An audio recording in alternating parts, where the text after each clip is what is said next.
Раздзел 6.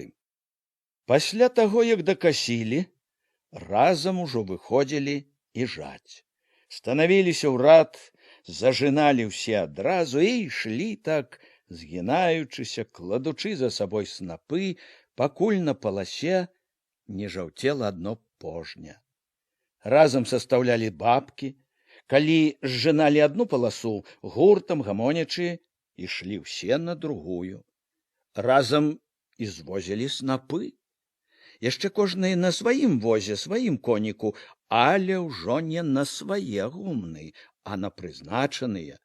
Жыта Хведарава гумно, авёс і пшаніцу грыбковае, а грэчку і проса да Алёшы Губатага.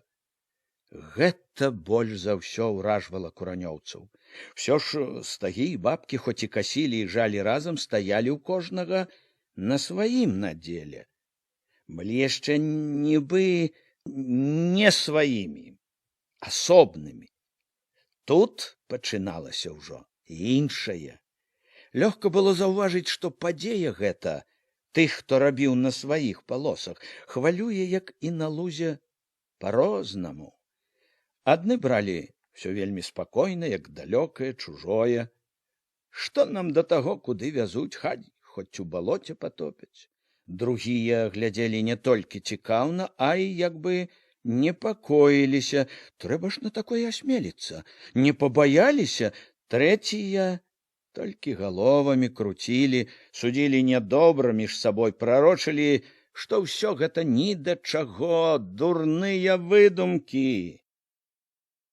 Як бы хвалячыся гаспадарлівасцю, мудрасцю сваёй, даводзілі адзін аднаму, што яны не такія дурныя, што трэба глядзецца свайго надзейнага. Адны пазіралі на вазы, што паўзлі ў чужыя гумны моўчкі, з нейкім думаннем, другія чапляліся, падсмейваліся. Месца ў сваіх мала ўжо? Ці лішняе? Ці е то таму, што грыбок лепей пасцеражэ?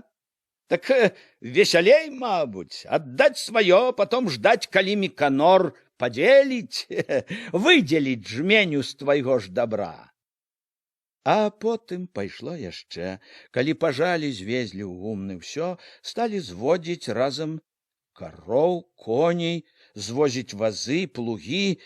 У той дзень усе, хто быў у сяле, выбеглі на вуліцы, каля кожнай хаты, каля кожнага штыкетніка стаялі, глядзелі жанкі, мужчыны, дзеці. Гуртам, найбольш, праўда, дзеці рушылі ўслед.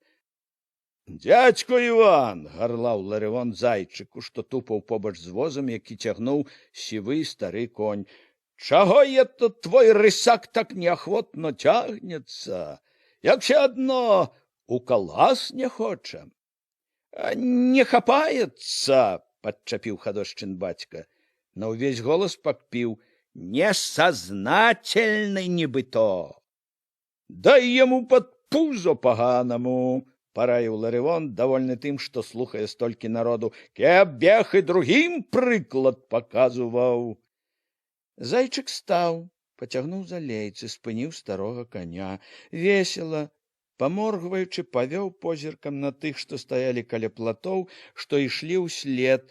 «Няма мне, братачко, хапацца чаго. Я, братачко, ўсё адно. Першы.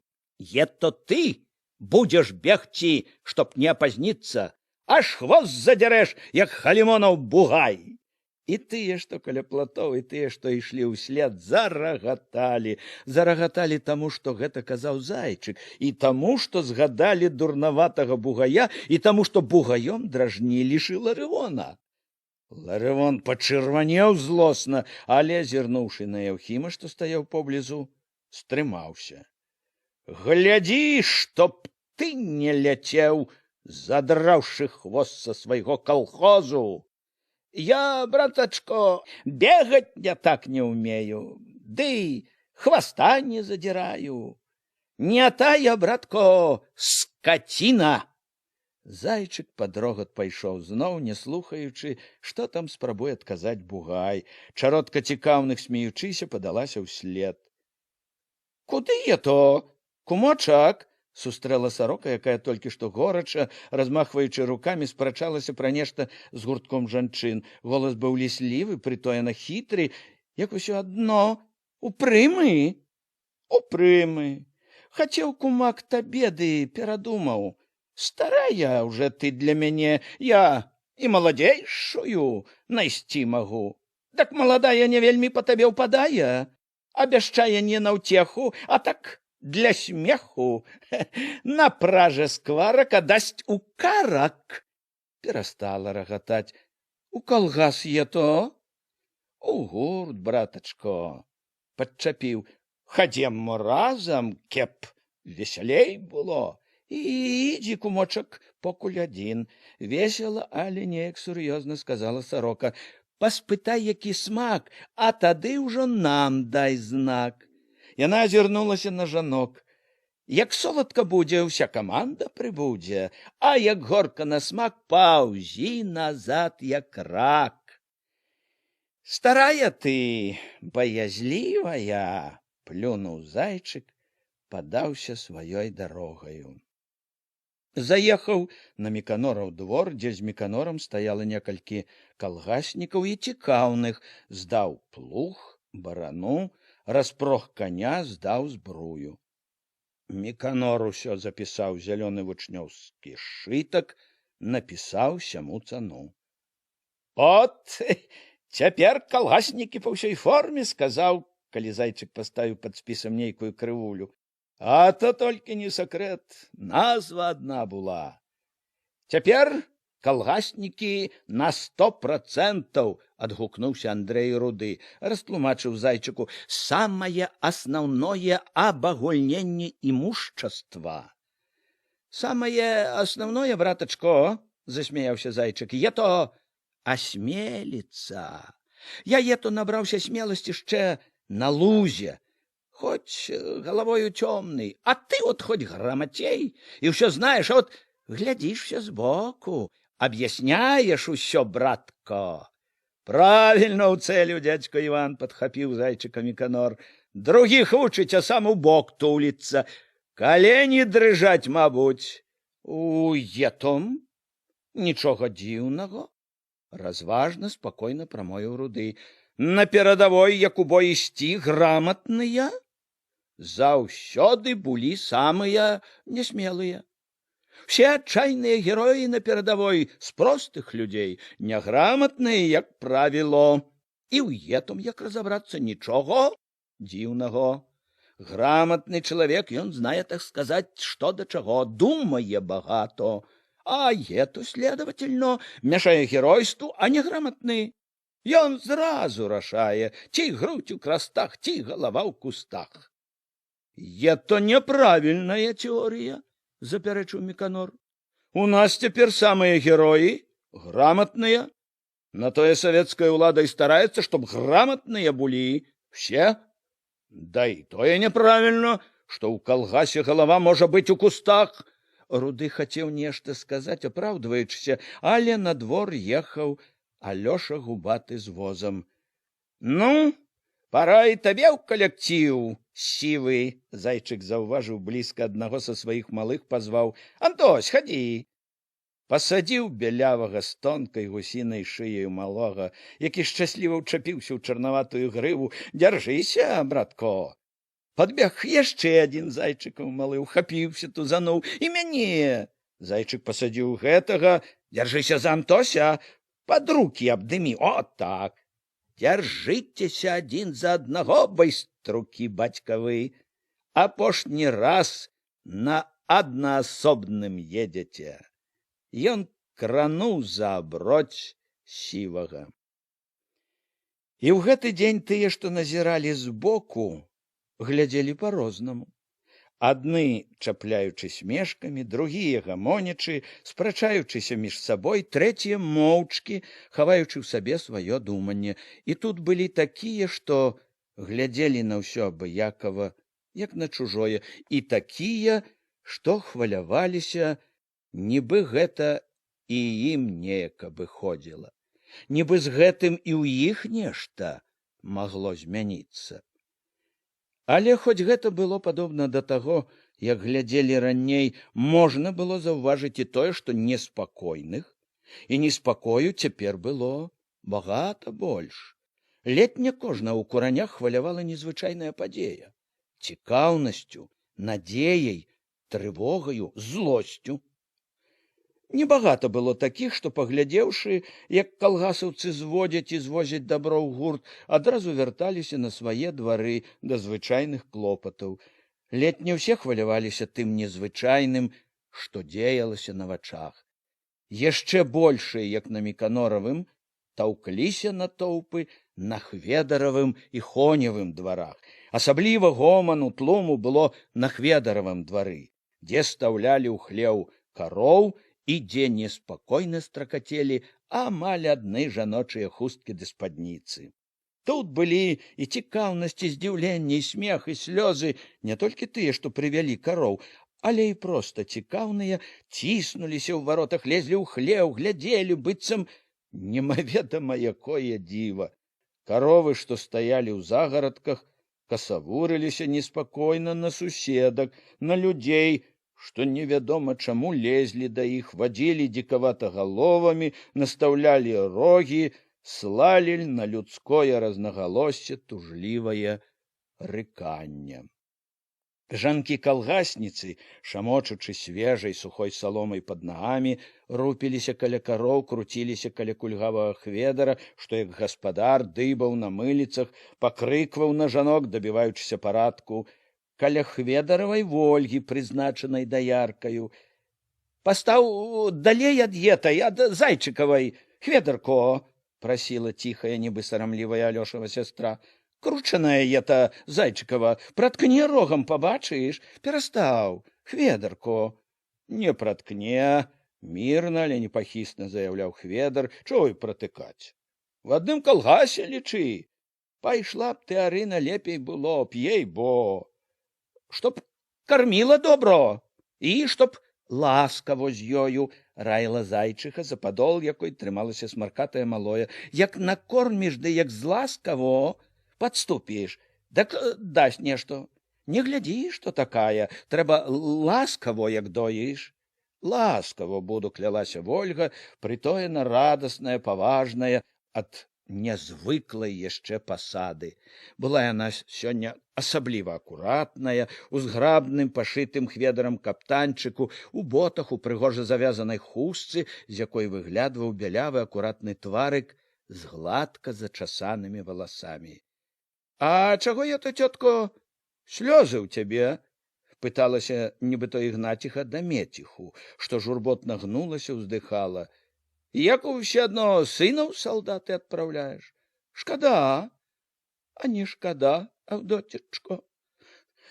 Шкада, я туж як падумаю, як нажывалі яе, як выбіралі, як цешыліся. Наглядзецца год не магла. Ноччу, бывала, прачнуся. Такая радасць возьме, устану, ей-бо, пайду, пагляджу. Стаю, не натешуся. Потом уже вернуся. И так добра на душы, так и засну. Такая добрая попалася. У свеце другой такой, здаецца, няма. Міканор же ваш усё, цётка, распарадзіўся. Мог, калі на тое, і уважыць матку. Не можа, казаў. Як я казаў, старшына, то першы павінен, казаў, прыклад паказваць. Шчэ і загадаў, чтоб слёз не пускала, асабліва на людзях. Не ганьбіла кеп, казаў, а я от не магу. У свеце другой, другой такой, здавалася, не было. Як успомню, як нажывалі, як ноччу уставала, чтоб паглядзець, так не магу. Хоць што не магу, горно. У вароты ўсё ціснуліся, ўсё круціліся ў хляве. Рахман і Хведар пачынаў злаваць, не на жарт замахваўся мыліцаю. Адыдзіце, бабы, ей-бо! На двор хоць выйдзіце, а то от не пагляджу кастылём которую, не пагляджу па рэбрах, ей-бо, спектакль знайшлі.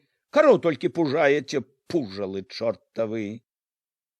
Жанкі, все дагледзім, нічыю не абідзім, лагодна, разважна памагала свайму чалавеку Вольга. Але ўсе ціснуліся. На змену тым, што адыходзілі, уціскваліся другія, цікаўна ўглядваліся, гаманілі, смяяліся, увесь час лезлі, шнырылі між дарослых дзеці, штурхаліся, дурэлі, нібы на вяселлі. Было некалькі мужчын, сярод якіх увага жанок адназначна асабліва выдзяліла старога глушака і нібыта Ігната Пракопа Лесуна. Стары корч глядзеў вельмі уважліва і з павагай. Калі хтосьці, паддобрываючыся да старога, сказаў, што каровы і тыя не хочуць разам жыць, унь глядзяць адна на адну, стары спакойна паправіў: прывыкнуць. Скаціну да ўсяго прывучыць можна. На тое скаціна. Нібыта Ігнат кінуў нейкія насмешлівыя заўвагі, плюнуў. Лясун глядзеў моўчкі, панура, слова не выцягнуў, так і пасунуўся з двара, не гледзячы ні на каго, не зважаючы на тых, хто цікаўна глядзеў услед. Сярод жанок, што тоўпіліся на двары, найбольш хваляваліся Чарнушкава Куліна і Сарока. Як хто? А я? Чтоб такое зрабіла калі? Куліна круціла галавой з чырвоным злым тварам, клялася перад усімі: ніколі, нават пад прымусам. Жизнь не будзе. Прыйдзеш з работы, ніякай турботы, расстарэквала адважна Сарока. Ні каровы, ні свіняці, адны сцены ў хаце. Любата! Як это яно будзе? Трывожылася Васілёва Маня. Добра, як у каго няма нічого. А запярэчыла нявестцы Васілёва матка, не шкода хіба? Багатаму шкода карабля, а беднаму кашаля. Карова то не кашель, сказала нібыто Ігнаціха. То-то яно, што то, правда, будзе са ўсёй этой выдумкі. На Хоневым двары былі найбольш мужчыны. Тут таксама тоўпіліся каля варот, зазіралі ў хлеў. Некаторыя і калгасаўцы, і проста цікаўныя хадзілі ў хляве каля коней, і на двары, і ў варотах шныралі дзеці, ва ўсім падобныя на тых, што былі на Хведаравым двары. Мужчыны рабілі ўсё больш паважна, чым жанкі, і меркавалі, і пасмейваліся стрымана, як і належыць мужчынам.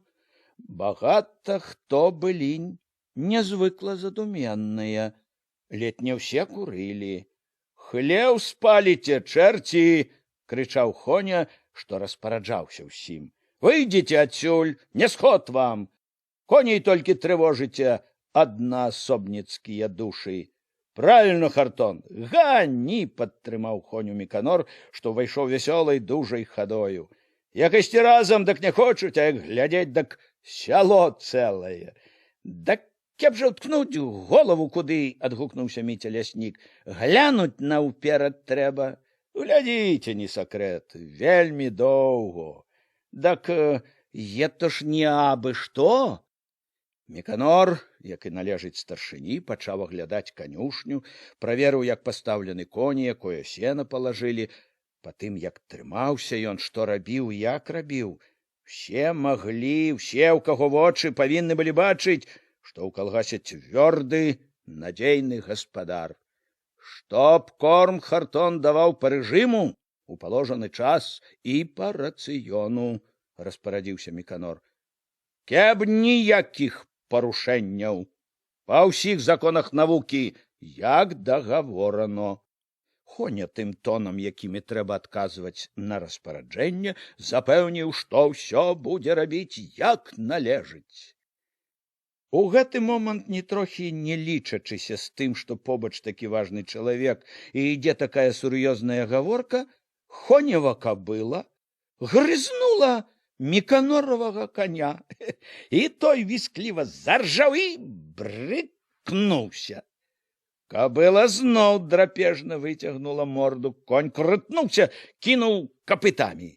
Пры высокім начальстве, нібы знарок ушчалася Паганая старая бойка з віскам, з брыканнем, з агіднай злосцю.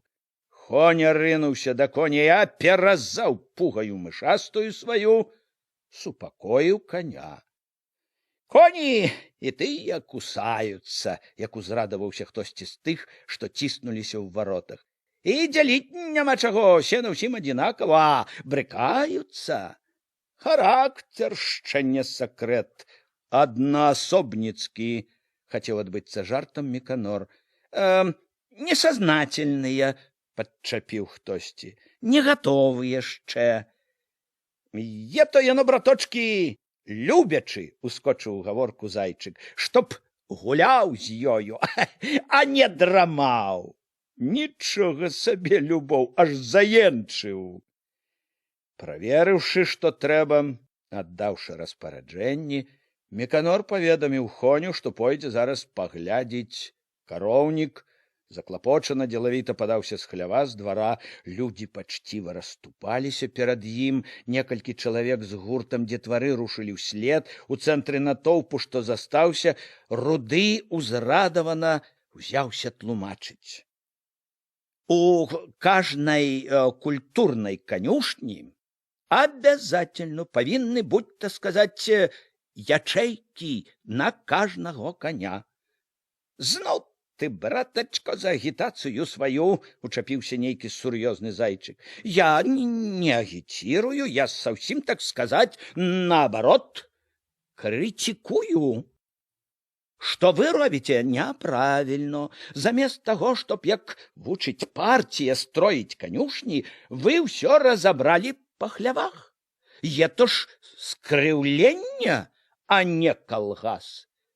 Ты гляди, дядько, шмарганул носом Алеша губатый, а то за агитацию против колгасов мы не погладим по голове. Знаешь что за агитацию?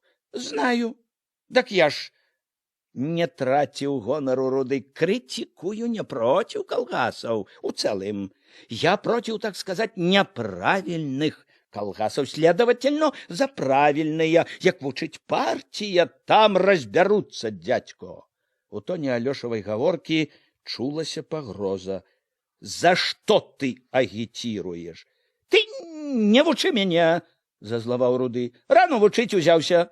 Не знаешь нічога, так других слухай. Але все ж притих, неўзабаве і зусім сышоў з двара, а іншыя яшчэ доўга тоўпіліся, вязалі стрыманую гаворку, маўчалі, курылі. Тое, што бачылі, чулі, было самым вялікім клопатам куранёў. Мала было такіх хат, двароў, дзе б не гаварылі пра гэта, не меркавалі, не думалі. Гаварылі, думалі ў хлявах, у гумнах, у полі, дома, зморана вячэраючы, у думнай начной цішыні на палацях. Абышоўшы ўсе двары, дзе збіраліся людзі, наслухаўшыся і нагаварыўшыся, Куліна Чарнушкавых толькі апоўдні вярнулася на свой двор. Чалавек каля хлява сек ножом свежае, толькі што нарванае зелля, рыхтаваў яду свінням. Як падурнелі, не першы раз абурылася, быццам і, не заўважаючы таго, што робіць чалавек, не дзівячыся, што робіць яе справу, не да таго ёй. Чарнушка нібы не чуў, на ўколенцах сек і сек зелля, заняты быў, здавалася, толькі сваім клопатам. Потым ужо спакойна стала параіў. Не заракайся. Я, а не дождутся. И не будут дожидаться. Сама пойдешь, як прыйдзе пора. Это я, ты. Чарнушка не спыніўся на момант. Звыкла сек зелля. Мачыха, яшчэ распаленая неўвагай чалавека, яго недавер'ем, не ведаючы, што сказаць, вартае таго гневу, які гарыць у ёй, склала раптам фігу, ашалела тыцнула кудысьці ў сяло. От ім! Чарнушка зноў стала параіў. Не заракайся. Кінуўшы секчы, ён устаў, зірнуў на жонку зморана і як бы не разумеючы. Чаго тыя то бядуеш так. Ён выдзеліў асабліва ты. Можна падумаць, ты найболей утраціш. Багацце самае вялікае, можна падумаць, у цябе, а не багацце. Як мы толькі ім і жывем. Куліна глядзела на чалавека і, здавалася, таксама не разумела яго. Багацце, чтоб яно правалілася. Свету белаго не бачыш, а толк які? Дочку ў багатыя вывелі, загаварыў ён раптам інакш, болесна, як бы са слязамі. Багацейкаю. Паняю зрабілі. Цесце адно! Зазлаваў, загадаў мачыце, бяры зелля, свінням давай, багачка. Чарнушчыха, збітая трохі папрокам за Ганніну бяду, у якой яна чула сябе такі вінаватаю, хоць і не паказвала гэтага, момант шукала, чтоб такое сказаць чалавеку, калі ўбачыла, што Хведька, які паявіўся аднекуль, сочыць пільна і з нейкім смехам. А е ты зноў гультаяваў, зноў не ганяў на выган. Абы матка адвярнулася на хвілінку гуляць. Выскаляецца яшчэ. Чарнушчыха ў запале пашукала, ці няма поблізу, дубца не знайшла і раптам ухапілася мяшаць свінням зелля. Няма калі етаму рабіць, прамовіў Чарнушка. У матку пайшоў. Таксама жыць не можа без палітыкі.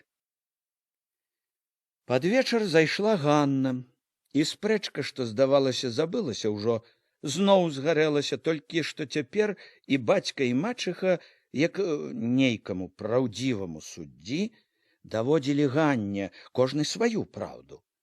Хведька таксама быў тут, у потемку моўчкі сядзеў за сталом, чакаў, што скажа праўдзівы суддзя матцы і бацьку.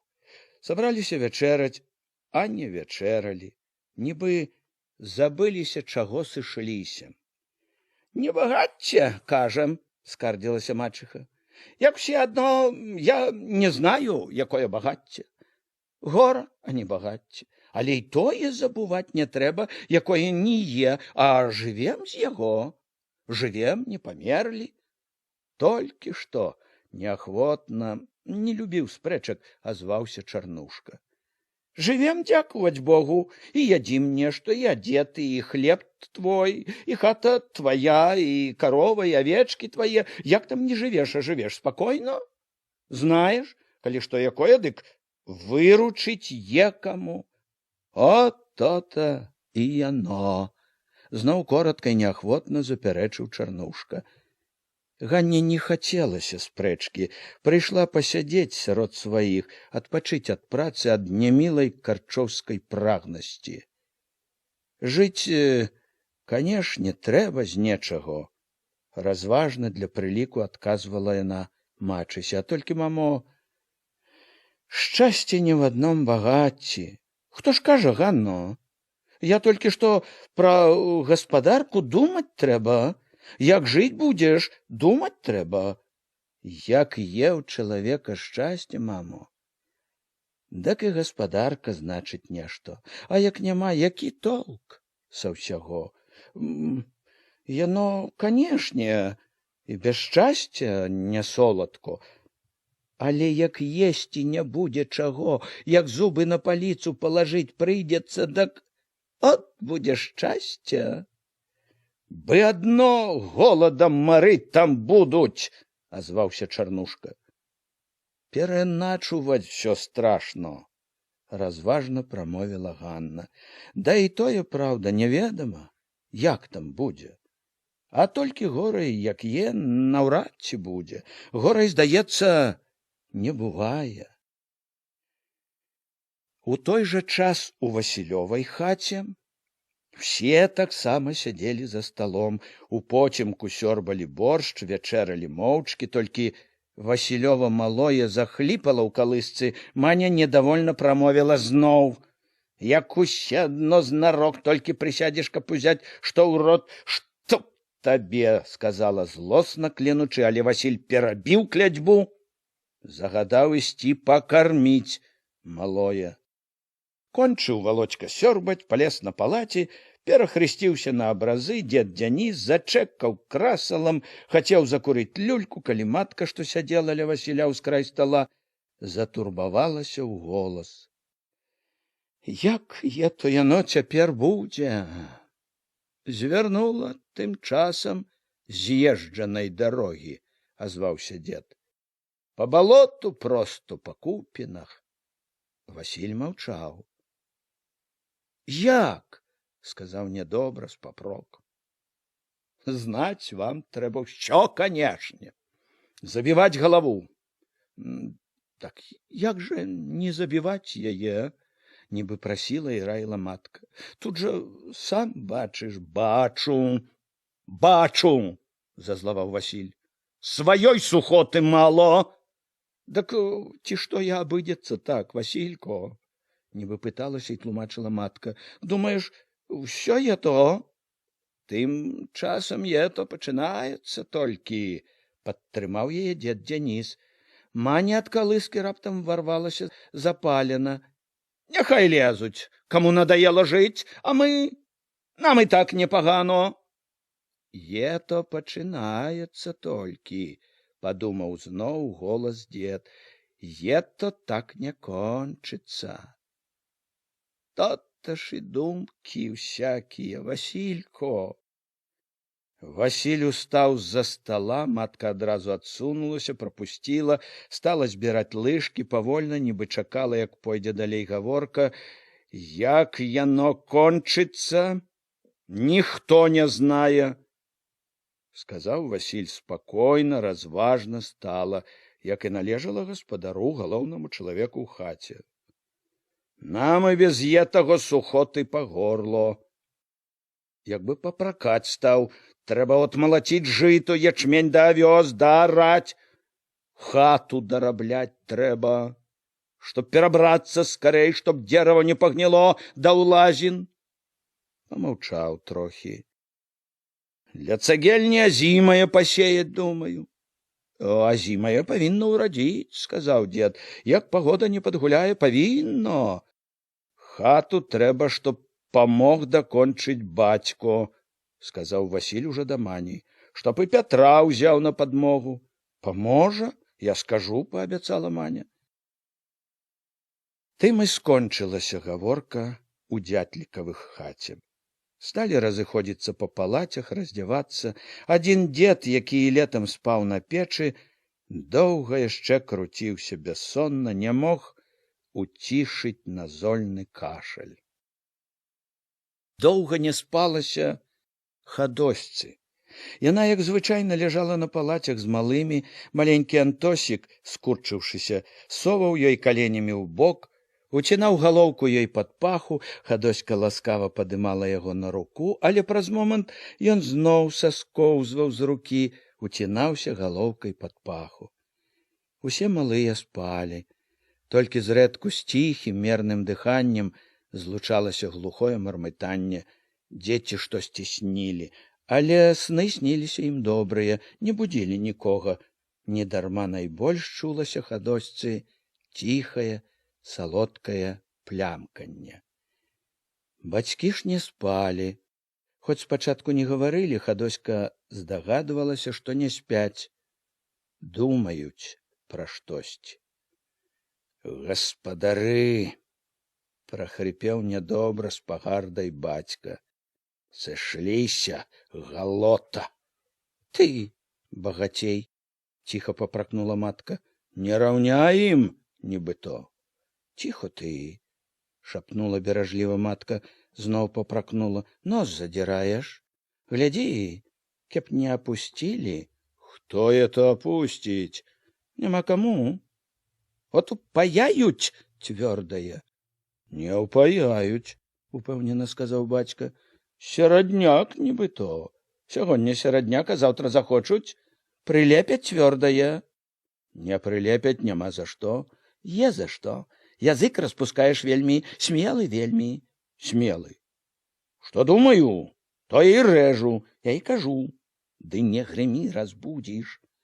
Бацькаў голас яшчэ падужэў. І буду рэзаць, што думаю, маўчаць нясцерпно. Ціхо кажу. Зноў шапнула просячы матка, сказала з папрокам: пра дзяцей трэба думаць. Ты адна думаеш, нібы то, і ты думай, не адны. Бацько плюнуў, і чуваць было важка павярнуўся. Не спаў таксама доўга, але ўжо не загаворваў з маткаю. Думаў штосьці сам сабе. Хадоська думала мала, неахвотна, чула сябе дзіўна адзінокай, пакінутай. Дзень гэты нібы адабраў яе надзею. Яшчэ ўчора яна спадзявалася, што Хоня ўсё ж адумаецца, вернецца да яе, чула, што мае хоць якую сілу і ўладу над ім, а сёння пабачыла, што ні ўлады, ні сілы ніякай няма. Няма таго радаснага, цёплага, чым жыла ўжо даўно, з чым песціла самыя дарагія надзеі. Хоня не паслухаўся, пайшоў далей. Зусім разышоўся. Казала ж яму, пра калгас каб і не думаў. У калгас, казала ж яна, не пойдзе хоць што. Калі не выпішацца, каб і не думаў пра яе. Дык от, завёў усё сваё, аддаў. Зусім ступіў за мяжу, якую яна не пяройдзе ніколі. За мяжу, якая іх раздзяліла, навек раздзяліла. Ну і няхай жыве сабе. Не, канешне, я то пражыву адна. Доля такая ўжо жыць адной. Е чаго бедаваць. Бедаваць, здавалася, не было чаго, а маркота дзіўна не адыходзіла. І чула сябе Хадоська ўсё адзінокай, пакінутай. І ніяк не магла даўмець, што будзе далей. У старога глушака пад цьмянай з прыкручаным кнотам лямпаю сядзелі Яўхім і маўклівы пануры Пракоп. Пракоп моцнымі локцямі ўпіраўся ў стол, вялізнымі чорнымі далонямі трымаў важкую, зарослую да вачэй галаву. Яўхім, трохі горбячыся на ўслоне, па-дамашняму, увесь узрэбным у лапцях, прыжмурваючы вока, дыміў папяросаю. Дядько, не думайце багато, казаў, посміхваючыся Яўхім, вам, ей-бо, няма чаго голову ламаць. Вам, дядько, самы момент у калгас. Пракоп варухнуў брывом, коса і люта зірнуў на яго. Ён апошнімі днямі быў заўсёдным госцем у глушаковай хаце, бавіў тут дымныя вечары, слухаючы развагі і парады старога. Стары быў рады яму, калі сядзелі ўдваіх, гаворка ішла заўсёды ў добрым ладзе. Трывожыў гэтыя вечары толькі Яўхім, што іншы час не прападаў недзе, а ўвальваўся ў бацькаву хату. Яўхім век подкусваў лесуна. Ей-бо, дядько, самы момент у калгас. Глушак на другім услоне абстругваў, забіваў калкі ў граблі, глянуў на сына недовольна. Не трывож чалавека, велеў Яўхіму суха, цвёрда. Час такі, тато, лагодна, нібы паслухмяна запярэчыў Яўхім. Думаць трэба. Хочаш, не хочаш, а трэба трывожыцца, думаць трэба. Балото пад нагамі зараз прарвецца. Чтоб не было позно. Ён зноў прыжмурыўся на лесуна. Ей-бо, адзін выхад, дядько. Калгас. Пракоп важка выкаціў мацюк. Ето не трэба, дядько, ето делу не паможа, і вам, чтоб шкоды не нарабіло. Дай ні на што ўсё. Вам, як трудовому чалавеку, калгас адзіная дарога. Ісці трэба, падскокваючы ад радасці, маліць, чтоб скарэй забралі ўсё. Ісці, дай другіх яшчэ весці з сабою, прыклад другім паказваць, которые несознательныя. которые добра своего для советской власти шкадуют. Это ж такие гады, которые коней, коров, овечек своих для советской власти шкадуют. Яухим, знов загадав Глушак. Ей бота то, є такі ще гады. Трэба ж, дядько, кормить начальников, которые в городах, детей их, жонок, полюбовниц их, дай не абы чим, не рассолом яким, а мясом, мукою, булками, котлетами. Сознательным трэба будь, дядько, бегти скорей подскакуваючи, да й другі ще тягнучи. А вы, эх вы, дядько, на что только голова у вас на плечах, думаете ще? Скорей у колгас бежите, ей-бо, не бойтеся, что Миконор не даст рады, ён спрытный, скоро знайде збыт усяму. Вам голову ломать не придется, не бойтеся. Бежите! Что ж ето правда будзе? Адгукнулася ад палацяў старая, якая то драмала, то абуджалася. Будзе, што хоча савецкая власть. Што хоча, то і будзе. Яхім дакурыў, плюнуў на акурак, растаптаў лапцем на подлозе. Советская власть! Власть твердая! Што намерыцца, тое і зробіць. Адолеў сур'ёзнасць, зноў загаварыў з насмешачкай. Я, калі б не цвёрдае заданне, з радасцю б у калгас. А то ж не прымуць. Элемент класавы. Не паглядзяць, што і жонка з трудзяшчаго элемента. Устаў, сабраўся ісці, задумаўся чагосьці, неспадзявана сур'ёзна сказаў: такі праўда, пайшоў бы. Все адно жыць не жывеш, а там, хто знае, мо і будзе нешта. Толькі ж зноў прамовіў з насмешкай: не просяць, а лезці, калі б'юць, не люблю. Наплёў, пакруціў галавою стары, калі Яўхім бразнуў сенечнай клямкаю. Стары ў гэты вечар быў нязвыкла маўклівы і пануры. Так і бавілі рэшту вечара. Адзін корпаўся з граблямі, другі толькі час ад часу шалёна варушыў брывамі, ды жаваў чорную пасму вусоў. Думны і розны быў куранёўцам гэты вечар. Пад вечар Зайчыха і Вольга падаілі кароў, сталі раздаваць малако калгасаўскім жанкам. Пад прыглядам старшыні, які явіўся асабіста праверыць, як будуць выконваць яго ўказанне, Вольга карцом мерала малако, налівала ў гладышкі, якія прынеслі жанкі. Строго па колькасці едакоў, нагадваў важны цвёрды Міканор Вользе. А яна зачэрпвала з вядра, што па справядлівасці.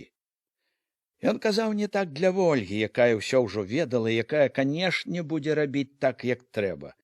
Новы старшыня казаў для тых, хто цікаўна тоўпіліся навокал, назіралі. Па справядлівасці, чтоб пароўну, а не так, каму густо, каму пусто. Міканор быў давольны, чуў, што кожнае слова яго ловяць, панясуць па хатах, будуць абмяркоўваць, думаць над кожным словам. Давольны быў, што все бачылі, калгас жыве. Ён, Міканор, недарэмна біўся. Ужо не словамі, справаю можна было паказваць прыклад, як трэба жыць, і тым, што стаялі ў баку, глядзелі. Няхай глядзяць, думаюць, можа, таксама за розум возьмуцца. Блізка была матка. Перахапіў нейкі маркотны чакальны позірк яе, але не падаў знаку, што заўважыў: не месца для сямейных спраў, не сын тут, а старшыня. Сам, можна сказаць, бацька, Ну, дак як першы дзень рабілася, павярнуўся старшыня да Зайчыкавай, што, склаўшы рукі на жываце, глядзела, як Вольга дзеліць малако. Была прыкмеціў Міканор узрушаная, шчаслівая, але шчасце стрымлівала, таіла і нібы неякавела пад людскімі позіркамі. Да чаго ж? Рабілася добра. Яна ўзрадавалася, даўгаваты худы твар засвяціўся, ніякавасць прапала, рабілася весела. Толькі Алёшава, зноў зрадавалася нібы, не даецца, не прызнае быццам. Я і так да яе не хоча. Адну Арыну падпусціла. Яна і дома адну мяне прызнавала, сказала Арына. Не прывыкла. Старыя прывычкі, уставіў хтосьці з жанок. Прывыкне, заявіў Міканор спакойна і паважна. З той жа паважнасцю загадаў Хведару даяркам. Давайце корму на ноч. І можна дадому. Заўтра, што рано, як паложано, па рэжыму. Не бойся, не апознімся, паабяцаў Хведар. Ну, дак я пайду, сказаў заклапочана. Трэба ж паглядзець, што там на канюшні. Мерна, упэўнена ступаючы, прайшоў паўз цікаўных, падаўся вуліцаю, патым, як ішоў у шэрым, у пасачку пінжаку, у картовых святочных першы раз надетых штанах, у добра намазаных дзёгцем ботах, у кепцы, насунутай на лоб. Было відаць, што ідзе чалавек заклапочаны, чалавек, на якога наклалі нялёгкі абавязак. Мерна дзелавіта выйшаў з двара, па-гаспадарску стала рушыў вуліцаю. Востра заўважыў позіркі з-за платоў, з вокнаў. На Хоневым двары каля хлява таксама купчылася чаротка, як і ўдзень чаротка была з мужчын, каля якіх круціліся, шнырылі дзеці, з жанок тырчала адна сарока. Пара ўжо не сакрэты разыходзіцца, нібы распарадзіўся Міканор. Не прыпыняючыся, дзелавіта падаўся ў хлеў. Не гані! Прыйдзе пара, самі пойдзем да двара, пачуў след, але не стаў, не адказаў нічога. У хляве было ўжо цемнавата, поцемак, вылучаючы Хоневу і Зайчыкаву постаці, бадзёра кінуў. Як тут у вас, канюхі? А так што? Нібы рапартуючы, звонка адгукнуўся Хоня. Можна сказаць, служба ідзе. Всё як трэба, братко. Не братко, а старшына, поправіў Зайчыка Хоня. Адказваць не знаеш як? Малады яшчэ, не навучыўся, захіхікаў Зайчык. Далі коням сена, Міканор прайшоў, праверыў, як прывязаныя, разам з Хонем і Зайчыкам выйшаў з хлява. Не вельмі, старшына, пабагацелі, пачуў Міканор з чарады злараднае. Стаў, рэзка адказаў. Не радуйся, дзядзько. Будзем багацей. Пародзістых скора прывядзем з Юравіч. Ждуць вас там. Ждуць. Прывезці павінны скора з коннага завода. Занудзіліся там, ждучы вас. Ето паглядзім, як прыйдуць. Міканор з Зайчыкам і Хонем пайшлі ад хлява. Следам паслухмяна рушыў і натоўп. Хоня зачыніў вароты за ўсімі, вярнуўся к Зайчыку і Міканору, што курылі перад ганкам. Міканор ужо збіраўся падацца дадому, але Зайчык сказаў: такі дзень, грэх пускаць сухім, братко, ейбо. Не Мікола святы, дядько Іван, чтоб піць, канешне, запярэчыў Міканор. Зайчык кінуў вачыма да Хоні, што ішоў да іх, загаварыў жвавей, гарачэй. Не кажы, старшына, свято ще большае. Дак і выпіць больш трэба. Это правда, падхапіў Хоня. Дак давайте ў хату, мо знайдзем слязу якую. У хаце было цёмна, у цемру туды, дзе ляжала звычайна Хонева матка, далі добры вечар. Хоня запаліў лямпу, і Міканор з зайчыкам убачылі добрыя, уважлівыя вочы старой, дзяцей, якія стаялі пры стале, сачылі з палацяў, з печы. Хоня адчыніў скрыню, дастаў пляшку самагонкі, паставіў на стол 3 чаркі, адну з адбітай ножкай палажыў. Пад вясёлае крыўлянне і жартачкі зайчыка выпілі разам з Хоневай маткай. Хоня падаў старой чарку, перш чым выпіў сам, памог падняць галаву, толькі калі матка выпіла, калі даў закусіць гурка з хлебам, вярнуўся зноў да сяброў. Сядзелі ўтраіх за сталом, чвякалі гуркамі, сёрбалі расол, дружныя, пажвавелыя, гаманілі, як браты.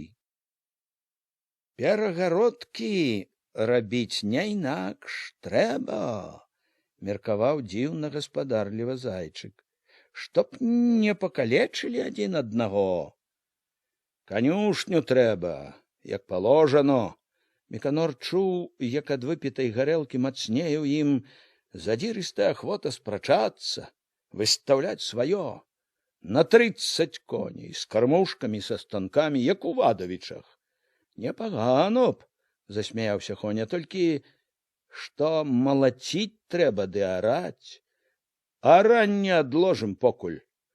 Землю ўпарадкаванне наўперад правядзём, чтоб адзін і масіў адрэзалі. Да кеб землі не сакрэт, як паложано калгасу, лепшай, што каля цагельні я трэбую. Непагано, нагледзеў, засмяяўся Хоня. Выбраў, пахваліў і зайчык. Калі падрэзалі е, то ані гадкі былі б, ей-бо. Адрэжуць, я трэбую, пад калгас па закону паложано, лепшую павінны.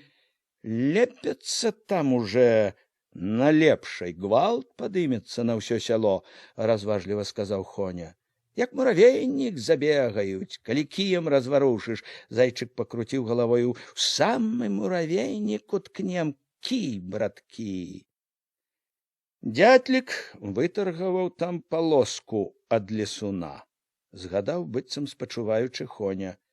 Будзе галасу, радаваўся зайчык.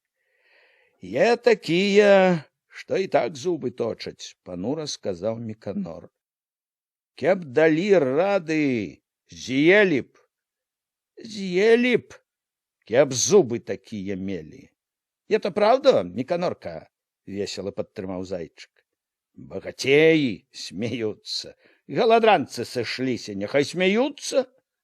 Міканор стукнуў кулаком па стале. Пабачым, хто потым смяяцца будзе.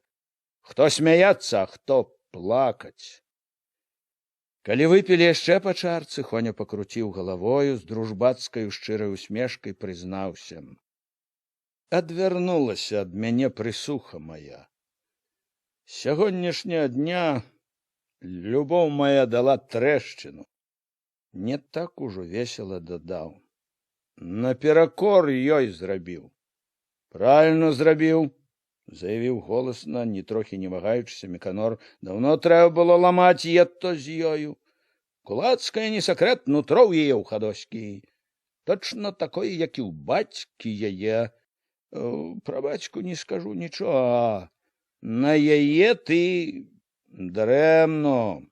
Ціха, але ўпэўнена сказаў Хоня. Не дарэмна, нібыта Ігнат 100% кулак па нутру. І яна недалёку ад яго. Ты правільно то, што паламаў, канчаць трэба зразу. Хоня памаўчаў трохі, не тоячыся, прызнаўся. Не магу. От сягоння, як успомніў, кошкі душу шкрабуць, сам сабе не рады. Цвёрдасці ў цябе мало, сказаў з папрокам Міканор. Ніякай пралетарскай стойкасці. Мало, ахвотна згадзіўся Хоня. Неспадзявана са звычайнай сваёй бесклапотнасцю зарагатаў. Да яе, правда, мало. Міканор ад гэтага рогату нахмурыўся больш. Не таіў, што яму не падабаецца неразумны Хоняў смех. Зайчык раптам заўважыў, кіўнуў Хоню на палаці. Матка штось сказаць хоча. Хоня ўстаў, схіліўся над палацямі. Всё сваё, прамовіў давольны, вярнуўшыся. Хорошая, кажа Хадоська, чтоб жаніўся, засмяяўся. От, а ты гаворыш. Са смехам, нібы з адчаем рашыў. Жанюся. Як е то? У Міканоравым голасе былі здзіўленне і абурэнне. Не знаю сам, перавёўся на жарт Хоня. А жанюся. Праўда? Зайчык ускочыў у гаворкі смешачкамі, адвёў яе з небяспечнага кірунку. Рэшта вечара ішла зноў у добрым ладзе ў агульным клопаце. Гаманілі зноў, як браты, і разышліся прыхільныя, таварыскія, не нагаварыўшыся, здавалася, ўдосталь. Калі Міканор вярнуўся да хаты, матка і бацька яшчэ не спалі. Бацька, што сядзеў разуты ў споднім на палацях, зірнуў насустрач з радасцю і гонарам.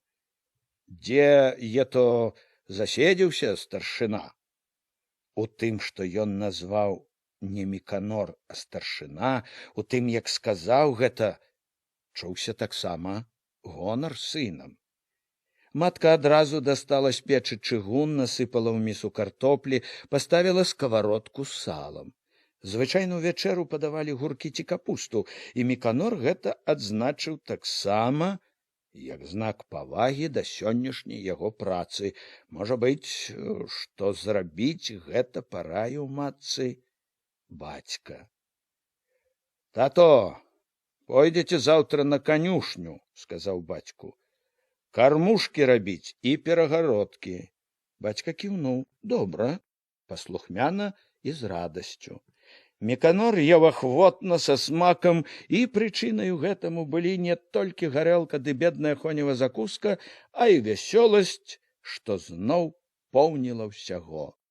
З-за гэтай вясёласці не бачыў, якім маркотным позіркам глядзела матка, што сядзела па другі бок стала, цярпліва склаўшы на грудях рукі. Як я то будзе, Міканорко? Не вытрывала, запытала нясмела. Што як? Глянуў нібы здалёк Міканор. Голо, пуста ў хляве, як вымерла ўсё, сумота.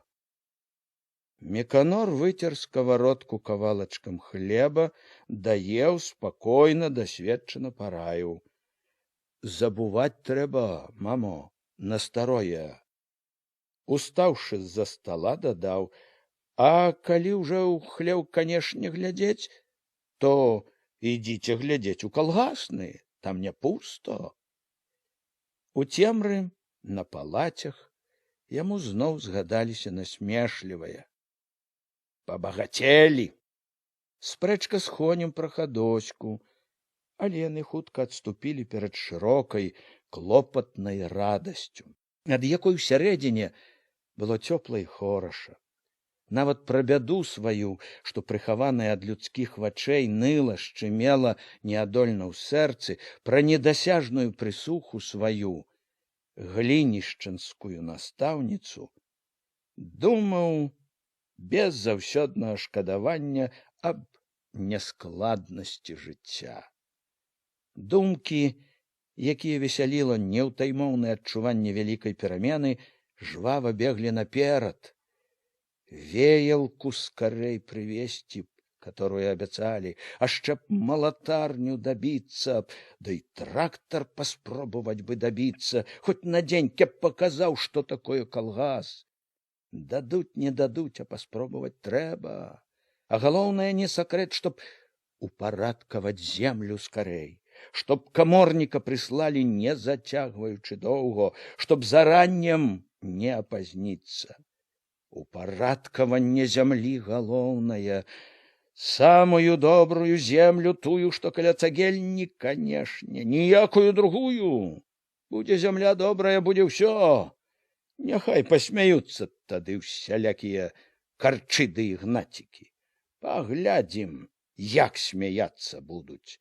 І кароў пародзістых дабіцца трэба, і будавацца, канешне, кароўнік, канюшню, свіран, як паложано.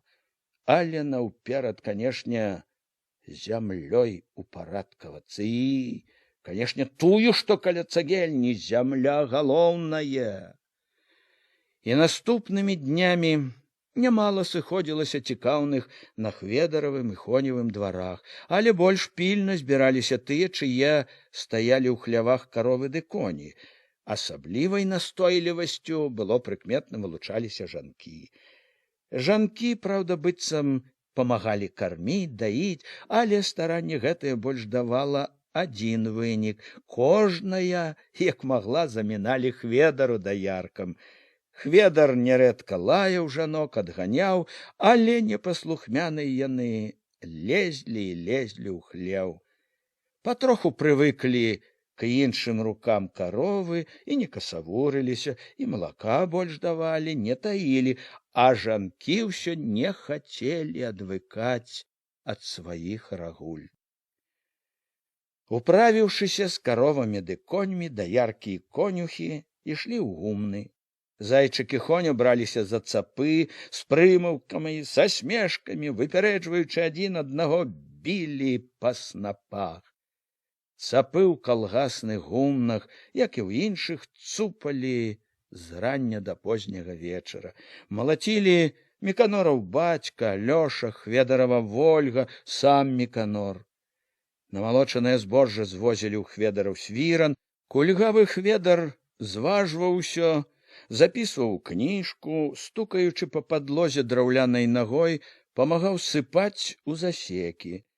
Хведар не толькі памагаў жанкам у хляве, але і быў упраўным кладаўшчыком. Ён і замыкаў свіран, сачыў за ім, быў, можна сказаць, яго вартаўніком. Неяк ранкам, прыкладна так, з месяц пасля таго, як звялі дабро разам, запрог Міканор коней, з бацькам пакаціў у Юравічы. Калі паявіліся зноў усе, хто трапіўся на дарозе, на загуменне дзівіліся. На калёсах, пабліскваючы фарбай, круглячыся коламі, стаяла машына. Нібы аддаючы пашану ёй, Міканор і бацька пачціва ішлі побач яе. Бацька асцярожна кіраваў коньмі, а Міканор падтрымліваў машыну, каб не ўпала.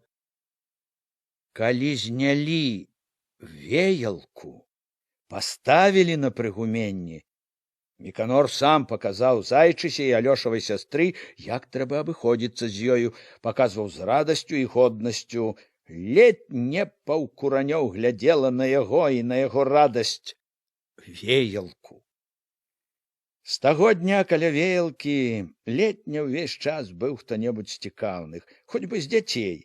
Багата каму хацелася ўзяць за ручку, пакруціць колы. Міканор і сам нярэдка падыходзіў да яе, памагаў жанкам веяць. Каля веялкі Міканор асабліва шкадаваў, што не ўдалося дабіцца пакуль малатарні.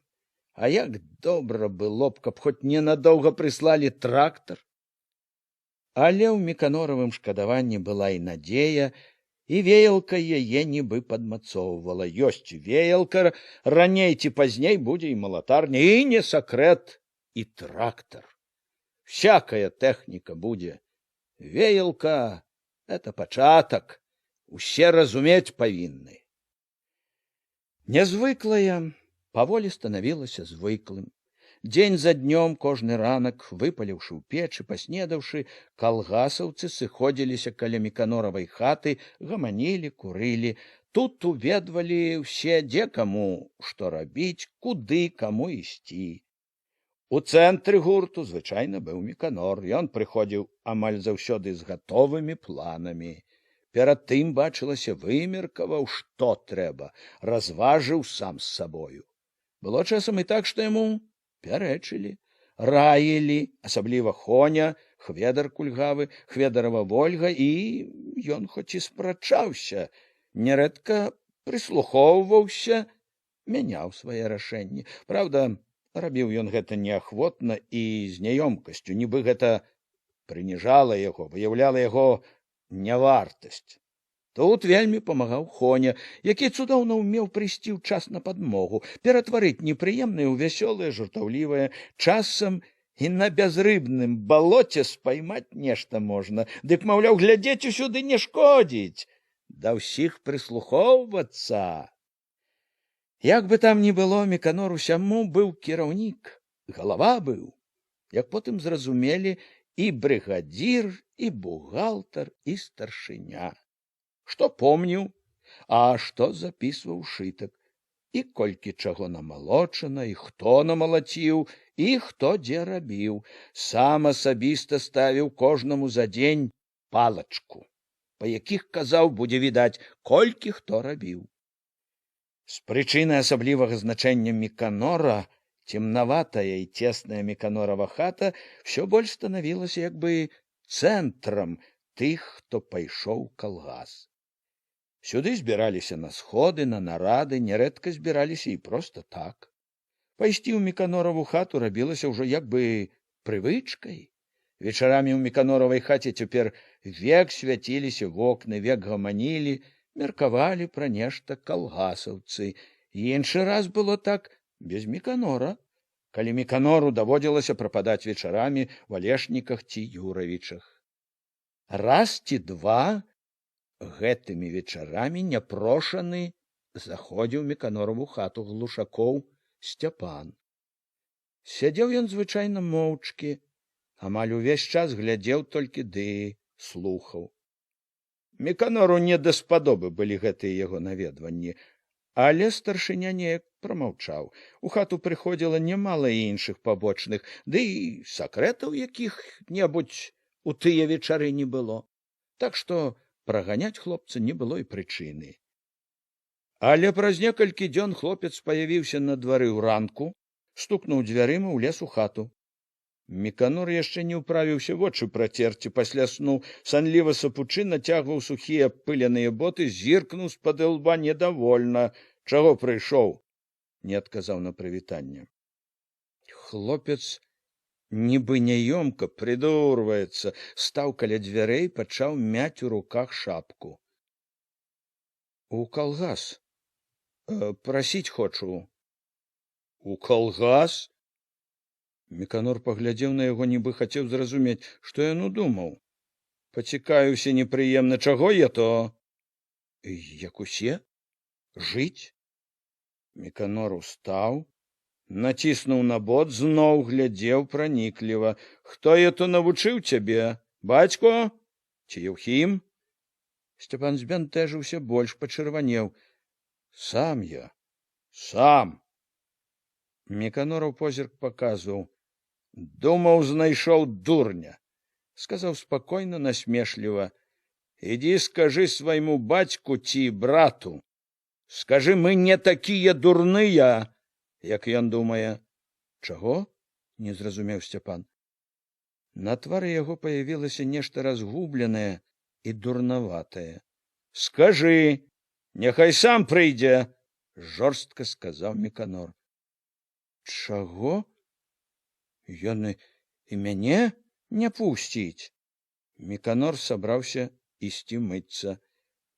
Вы мне не верыце. Міканор зазлаваў. Не верыце, не верыце. Знаю я вас. Твой бацька таксама сіратою ўмее слезу пусціць. Мне бацько не ўказ. У мяне свая галава. У Сцяпанавым голасе пачулася ўпартасць. І Еўхім мне не пара. Пара, не пара, аднаго поля. На адным полі рознае расці можа. Не, канешне, як бацько такі, дак і я. Не для вас е то. Ясно? Узяла нецярплівасць Міканора. Дак як жа мне? Сцяпан стуліўся, нібы прасіў аб літасці. Міканору стала шкада яго. Ён і злаваў таму, што ўвесь час лезла агіднае шкадаванне, якого не павінна было быць. Адужаў чуласць, адрэзаў. Не блытайся пад нагамі, от як! Зачэрпнуў карцом вады і нахіліўся над начоўкамі. Ужо за спіной пачуў недарэчнае. Дак бувайце здаровы. Добра не было на гэты час у хаце маткі. Калі ўвайшла, запыталася, чого прыходзіў Сцяпан. Міканор толькі махнуў рукою, ведаў, што матцы лепей не гаварыць пра гэта. Увесь дзень было дзіўна ніякава. Лезла, тачыла непаслухмяная вінаватасць, як бы несумленна, пагана абышоўся са Сцяпанам. Гнаў развагі, што Сцяпан і стары яго розныя зусім, што са Сцяпана не сакрэт мог толк быць. Падтрымліваў ранішнюю цвёрдасць. Тое, што можа быць, яшчэ не значыць, што так, канешне, і будзе. Што Сцяпан не можа, калі захоча стары, стаць за яго, за Яўхіма, за ўсё кулацкае кодла. Пераконваў сябе, правільна зрабіў, так і трэба. Стараўся не прызнаваць, што злаваў на Сцяпана, нецярплівы быў асабліва таму, што глушакі гэта ўжо не раз чапляла матка, хоць і не блізкія, а сваякі. Ён і матцы казаў, і сам думаў, што лічыць такіх сваякамі можна толькі на здзек яму. Але як там не кажы, сваяцтва ўсё ж нейкае было, і што не думай, нейкі цень на яго кідала. І ад гэтага ў яго была асаблівая злосць на глушакоў, як бы яны хацелі падкапацца да яго такім спосабам. Таму лічыў, што з імі трэба быць асабліва цвёрдым, бязлітасным, таму не хацеў, каб пра гаворку яго са Сцяпанам ведала матка. Нярэдка бавіў вечары ў Міканоравай хаце Андрэй Руды. Ссаў свае далікатныя папяросы люлечкі, пускаў у ноздрамі далікатныя струменчыкі дыму, слухаў іншых, улазіў са сваімі меркаваннямі, парадамі. Тым, як ён слухаў іншых, прыжмурыўшы вочы з паблажлівай усмешачкай, як гаварыў павучальна тонам старэйшага, мудрага, ён як бы паказваў, што ведае ў гэтым даволі. Вельмі можа быць больш за іншых. Ён так трымаўся, нібы быў тут не госцем, якога ніхто не прасіў, а ледь не галоўнай асобай, ва ўсякім разе, другой пасля Міканора. Міканор, якога Руды не раз дапаўняў, а аднойчы ўзяў нават папраўляць, ускіпеў: «Дядько, чаго вы лезеце сюды? Куды вас не просяць? Без вас разбяромся. Прыйшлі? Дак сядзіце ціхо, ясно? Ты чаго кідаешся?» Не хацеў траціць годнасці Андрэй. «Ежели совет даюць, так сказаць, дзякуваць трэба, што памагаюць разумным словам, а не гырчаць». «Я не гырчу. Я папярэджваю, чтоб не разводзілі тут сваю агітацыю і чтоб не падрывалі аўтарытэт. Ясно? Я толькі хацеў памагчы, чтоб аўтарытэт быў, следовательно, большы». Руды ўстаў, не хаваючы, а нават знарок паказваючы, што яго неразумна, няўдзячна абразілі, за яго ж добрае з годнасцю заявіў: «Я думаў уже, так сказаць, далучыцца. Сабраўся уже напісаць прашэнне, але як ты так кідаешся, то, следовательно, подожду».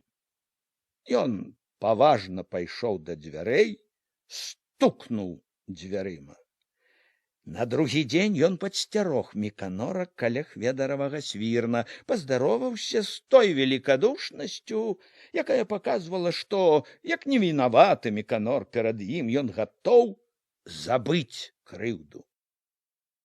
«Я напишу прашэнне», — сказаў, як бы хацеў супакоіць Міканора, «толькі чтоб мне, следовательно, интеллигентную работу.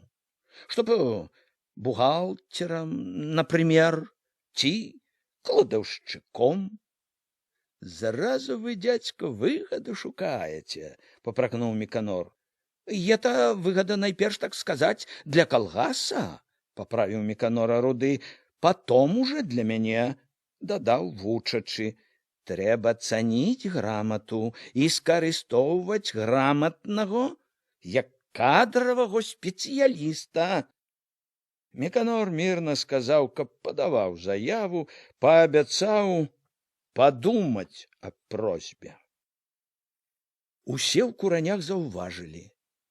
Калгасаўцы вельмі трымаліся адзін аднаго. Нядаўна, здавалася б, чужыя, цяпер разам былі у гумнах, на працы, разам вечарамі. Як сваякі, дзівіліся людзі. Калгасаўцы нібы ўстанавілі сваё сваяцтва, асобнае ад таго даўняга, ад веку, ад Бога, якое заўсёды і ўсюды шанавалі людзі. І яшчэ заўважылі ў куранях, калгасаўскія як бы ганарыліся сабой, сваёй адвагай і розумам, глядзелі на іншых быццам на чорную чараду, што нічаго не бачыць і не разумее. Не тое, што ад Міканора такое можна было пачуць і ад Хведара, і ад Зайчыка. Зайчык той знарок пацяшаўся, чапляў, абы паспрачацца, абы пасмяяцца з куранёўскай слепаты ды скнарлівасці. У тых, што не ішлі ў калгас, была свая цвёрдасць, і, значыцца, свае меркаванні, свае адказы, у якіх было таксама багата насмешкі.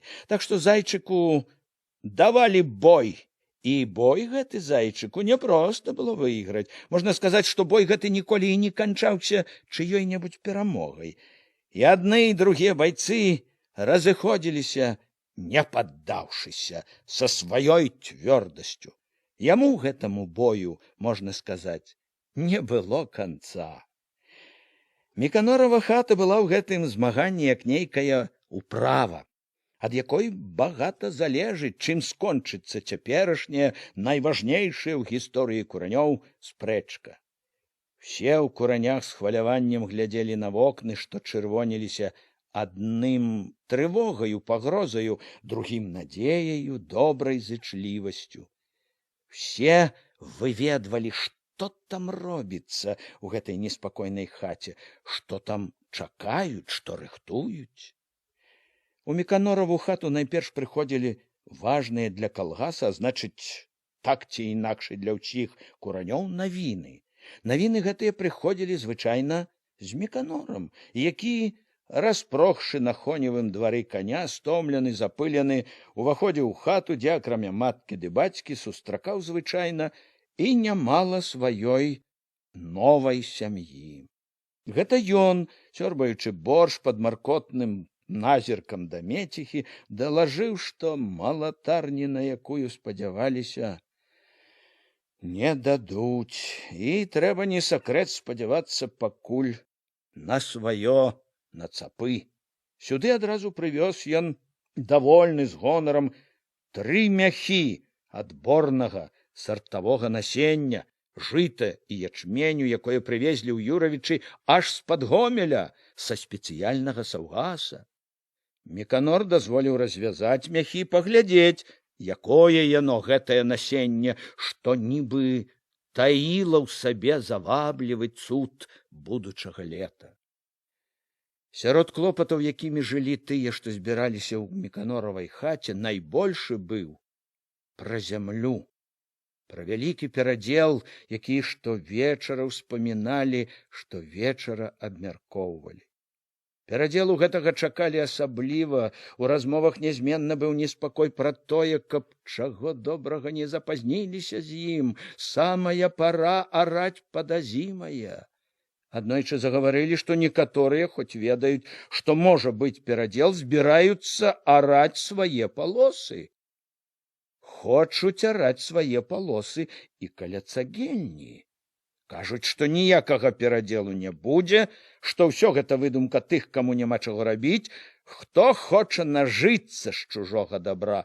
Міканор, пачуўшы гэта, з абурэннем заявіў, што гэта гаворкі шкодныя, з кулацкім духам, што такія гаворкі трэба абразаць са ўсёй строгасцю. Ён зноў заявіў, што перадзел раней ці пазней, а будзе абавязкова, і трэба, каб ніхто ў гэтым не сумняваўся. Але сумненні былі, Ні аднаго трывожыла такое, што казалі і будуць дзяліць. То можаш выйсці і так, што нарэжуць не, канешне, каля цагельні, а дзе-небудзь у іншым месцы, так што з таго перадзелу небагата радасці будзе. Міканор і на гэта рэзаў, што дагаворана выдзяліць масіў на лепшай зямлі, што апейка сам згадзіўся, каб выдзелілі неякую іншую, а тую, што каля цагельні. Некалькі разоў Міканор ездзіў Юравічы па каморніка, а прыязджаў адзін. Каморніка ўсё не давалі. Вяртаючыся аднойчы, ён убачыў у полі некалькі постацей, што ішлі, горбячыся за плугамі. Дзве постаці былі і на полі каля цагельні. Міканор хутка разгледзеў, нібы то Ігнат і Васіль Дзяцел. Ён падцягнуў рукою лейчыну, накіраваў калёсы цераз разоры на прасткі к Васілю. Спыніў каня, саскочыў з калёс, стаў чакаць, пакуль той, завярнуўшы баразну, падвядзе плуг да яго. Міканор прыкмеціў, Дзяцел убачыў здалёк, але паказвае, што не бачыць нікога. Это не цяжка яму, з-за каня Дятлава амаль не відаць. Сівы конь дзелавіта ступае звыклай дарогай. Заўважыўшы Хоневу кабылу, ідзе бадзёра, ахвотна, так што араты вымушаны нават стрымліваць, нацягваючы лейцы. Чым бліжэй Дзяцел, усё больш выступае з-за каня. Відаць ужо шапка, плячо, рука, што моцна трымае ручку плуга, пільна кіруе ім, твару не відаць, ён схілены, яго амаль закрывае старая выгаралая шапка. Уся постаць паказвае адно, што Дзяцел заклапочаны справай, сочыць толькі за баразной. У зрэбнай расхрыстанай сародцы, зрэбных зарудзелых ад зямлі штанах, у лапцях з наліплай вільготнай зямлёй, абветраны, з рудаватым шчэццем на шчаках, падышоў прытык, не ўздымаючы галавы. Намерыўся прайсці міма, Міканор ступіў крок да яго, ухапіў за абродь, спыніў каня. Дзяцел узняў галаву, хмурна, нядобра глянуў. Недовольна чакаў, што будзе далей. На брывах, на няголеных шчаках наліпла пылу, пыл поўніў раннія маршчыны каля рота, на лбе, з-пад шапкі цераз шчаку ішоў засохлы потны пісяг. Ты што я то? Не так запытаў, як загадаў Міканор. А што? Недовольна, не паддаючыся, адказаў ён. Чаго арэш? Хочу дакару. Дзяцел сказаў так спакойна, што Міканору пачуўся ў гэтым здзек. Хочу? Можа, ты яшчэ чаго захочаш? Сказаў ён, як бы загадваючы, грозячы.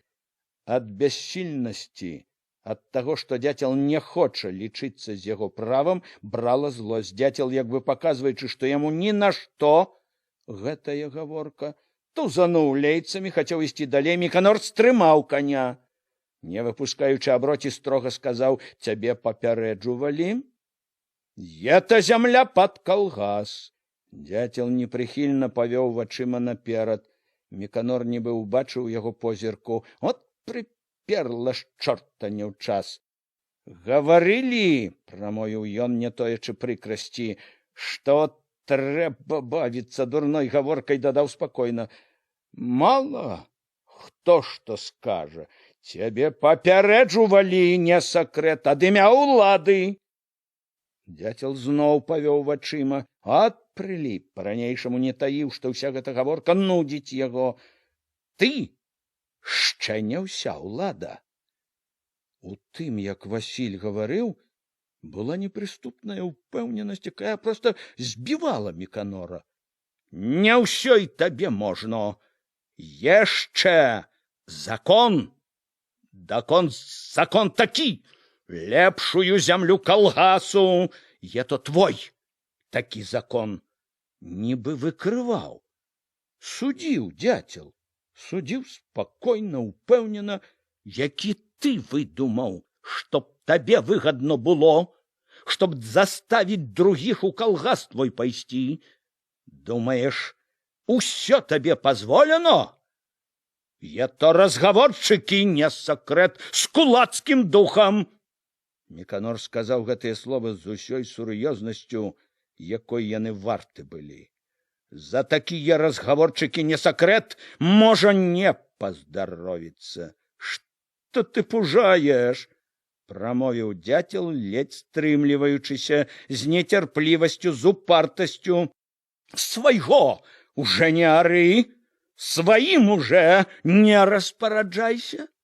У ім расло раздражненне. Ты даў мне яе? Ты даў эту землю? Што распараджаешся? Прырэзаў паўдзесяціны. Дак я магу аддаць. Возьми сабе гэтае сваё дабро, пясок свой, на які гною не навозішся. Зноў стрымаў сябе, як бы скардзячыся некаму, са здзеклівай непашанай прамовіў.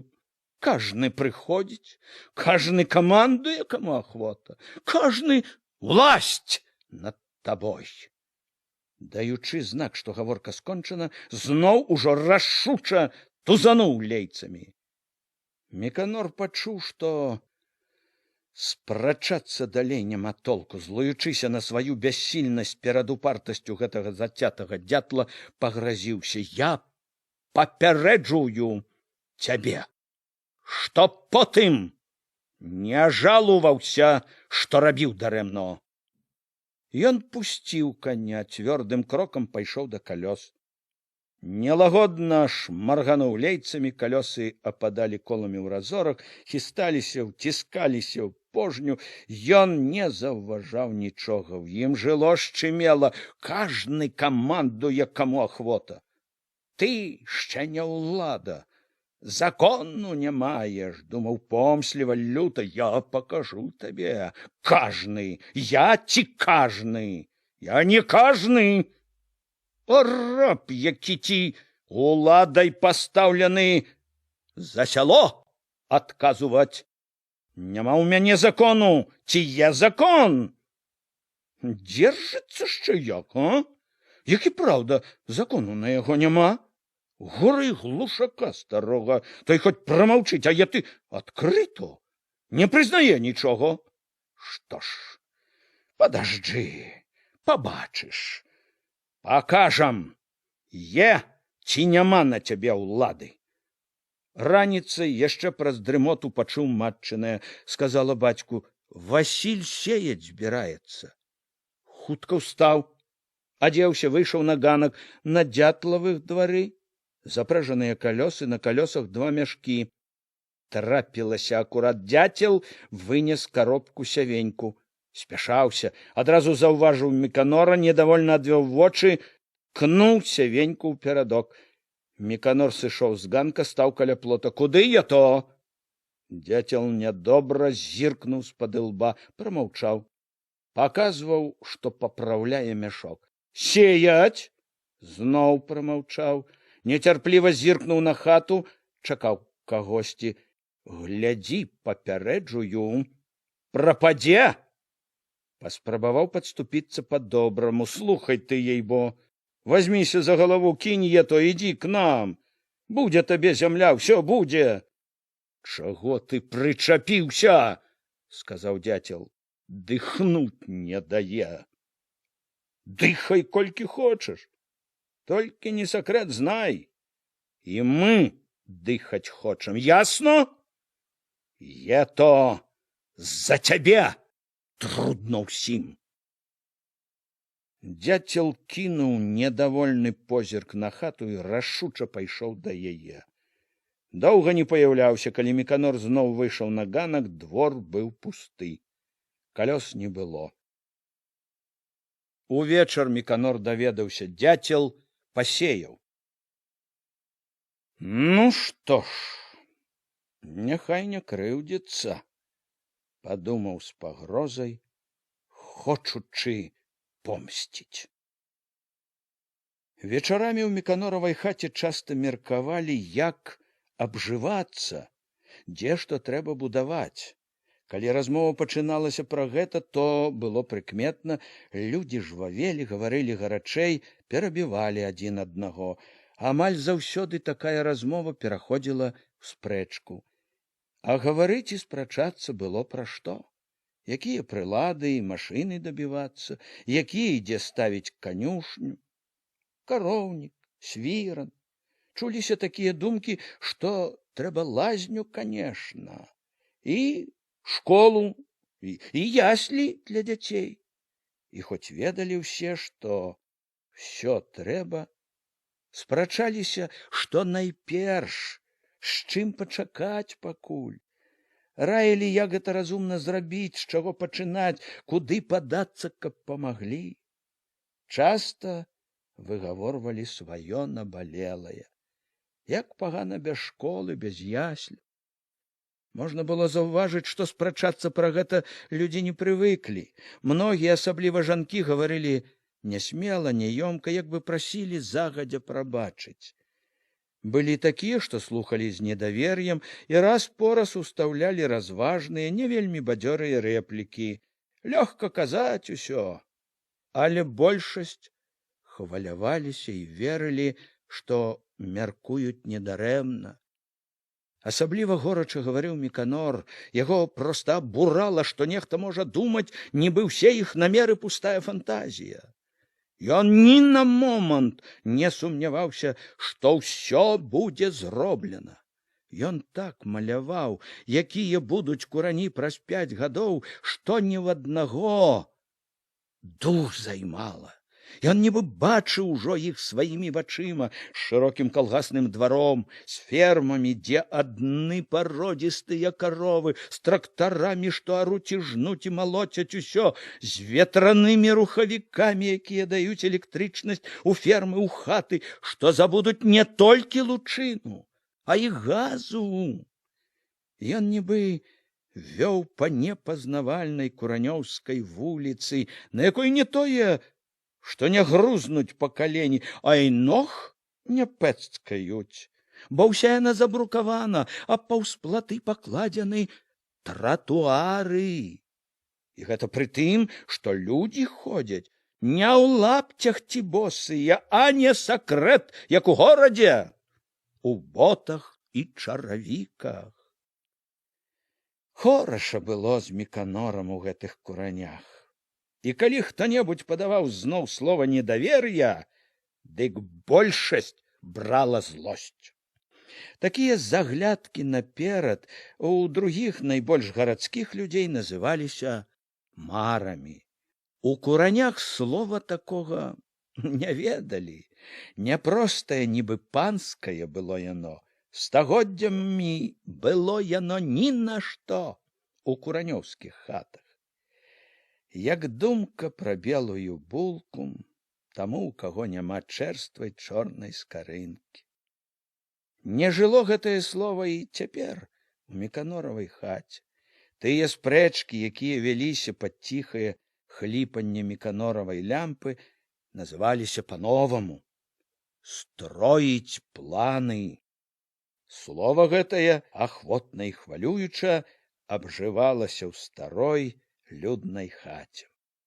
У тыя дні у куранях зацікавіліся тым, што Міканор чагосьці стаў заходзіць на пясчаністы, шырокі пляц за сялом, дзе-нідзе адно падзяленены рэдкімі чэзлымі кубкамі травы, хвашчу, рознага пустазелля. Пляц звалі Выган, але пасвілі тут рэдка. Ганялі ўсё жывёлу на другі канец сяла, тут жа найбольш гулялі дзеці, падшыванцы-падлеткі. Заўважылі, што Міканор ходзіць нейкі заклапочаны, як бы з нейкім намерам. Здаровы, няўклюдны, у ботах, пашытых хведарам, падыбае па Выгане, стане, абглядвае месца, як бы мяркуючы нешта, пачне вымерваць штосьці крокамі. Выбера на позірк яшчэ месца, пяройдзе туды і зноў вымяркоўвае штосьці, мерае крокамі, і кожны раз, калі б не прыйшоў, аглядваецца дзелавіта, вылічвае, мяркуе нешта. Зацікаўленыя куранёўцы хутка дачуліся, чаму Міканор так прыглядваецца да Выгану, дадалі да чутак свае меркаванні, пачалі чакаць, што будзе далей. Чакаць давялося нядоўга, праз якія некалькі дзён у нядзельную раніцу паявіўся Міканор на выгане ўжо з чарадою калгасаўскіх хлопцаў, дзядзькоў, жанок. Са звязкам вяроўкі, з сякерамі, за бярэмкам альховых ды лазовых дручкоў, вяроўку Міканор нёс на плячы сам, калі скінуў з пляча, развязаў, аказалася, што вяроўка гэтая мерка. На ёй было завязана некалькі вузлоў. Міканор зноў агледзеўся, трохі адышоўся, аб'явіў: «Тут будзе канюшня». Ён загадаў Хоню ўзяць другі канец вяроўкі. Калі ён нацягнуў вяроўку, пакамандаваў, пакуль той не стаў, дзе Міканору хацелася, пазваў Алёшу Губатага ўбіць калок. Калі Лёша падышоў да яго, Міканор нечакана взяў сякеру з Алёшавых рук, за хвотаю дужым махам сякеры вагнаў калок глыбока ў зямлю. Ну, от адзін уже і є. Другі між Міканорам і Хонем убіў Алёша Губаты. Трэці калок убіў ён каля Хоні. Тады перацягнулі вяроўку, выраўнялі па тых двух калках, і Алёша забіў новы. Пакуль размячалі канюшню, навокал сышоўся натоўп. Спачатку гайнёй з галасам малыя, потым хлопцы, дзядзькі, старыя гаманілі, маўчалі, глядзелі цікаўна, зычліва, нядобра, панура. Тлумачыў штосьці чарнушкавай куліне Андрэй Руды, перасмейваўся з сарокай Зайчык, акружаны ахвотнікамі пасмяяцца, моўчкі. Рахмана глядзеў стары глушак, хваравіты, прыгорблены. Панура з-пад навісі броваў сачыў лясун. Пра нешта перагаворваліся Васіль Дзяцел і нібыто Ігнат. Калі Міканор перайшоў на новае месца, агледзеўся і аб'явіў, што тут будзе кароўнік, хтосьці з жанок, здаецца, чарнушчыха, крыкнула: «Няма такога права!» Услед за ёй, нібы толькі чакалі, загаманілі, зашумелі недавольна мужчыны, асабліва незгаворлівы, упарты нібыто Ігнат. Чуваць было, што няма такога права займаць агульны выган, што выган, каб пасці скаціну, што не аддадуць выган. «Дзетачкі, які ж ето выган? Хто сюды ганяў?» Скрывіўся, хацеў звесціўся на жарт Зайчык, але Міканор перабіў яго, раўняючы з Хонем вяроўку, спакойна, нібы абыякава заявіў усім, што пра выган ёсць не сакрэт, распараджэнне сельсавета. Хтосьці на гэта крыкнуў, каб Міканор паказаў рашэнне, але Міканор, загадаўшы Алёшу забіваць калок, параіў пайсці ў сельсавет. Таму, каму хочацца праверыць. Дзядзькі яшчэ пашумелі недавольна, пагразіліся, што так гэтага яны не кінуць, што скажуць, дзе трэба.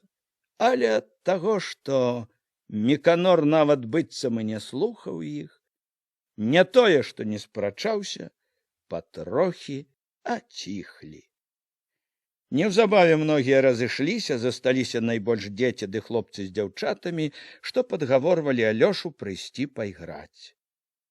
У панядзелак у каранях дзівіліся Міканораваму спрыту. Некалькі калгасаўскіх падвод, Хоня, Зайчык, сам Міканор з бацькам пакацілі ў лес. Пад абед зноў паявіліся на дарозе, што выходзіла з хвойніку, на расцягнутых калёсах валаклі дубы. Возчыкі паважна ішлі побач, пылячы пяском. Перад сялом павярнулі падводы на выган, услед за Хонем пасталі, памагаючы адзін аднаму, пачалі скідаць дубы. Калі паскідалі, цугам, ужо седзячы, пакацілі ў сяло. Але пасля абеду сышліся на выгане зноў, цяпер і з іншымі калгаснымі жанкамі, між іншых кульгавых ведар на драўлянай назе былі цяпер без коней железняками, с пилами, с сякерами. Ну, деточки, помолимся, кеп Бог не глядел криво, заметусился, хихикаючи, подмиргиваючи зайчик, кеп стояло, не гнило, не горело, кеп скотина водилася, не переводилася. Жанки, асабліва Міканорова матка, накінуліся на зайчыка. Няма чаго версці глупства всякае, гневаць за нішто Бога. Зайчык паказаў, што спалохаўся, вельмі ж заўзята ухапіўся капаць жалезняком. Все па адным, па два браліся за сваё. Хто, як зайчык, капаў ямкі пад шулы, хто пілаваў дубы, хто абчэсваў бярвенне. Чулася мернае шарганне піл, сакавітае цюканне сякер, востра ядрана біла ў нос пахам свежага дуба.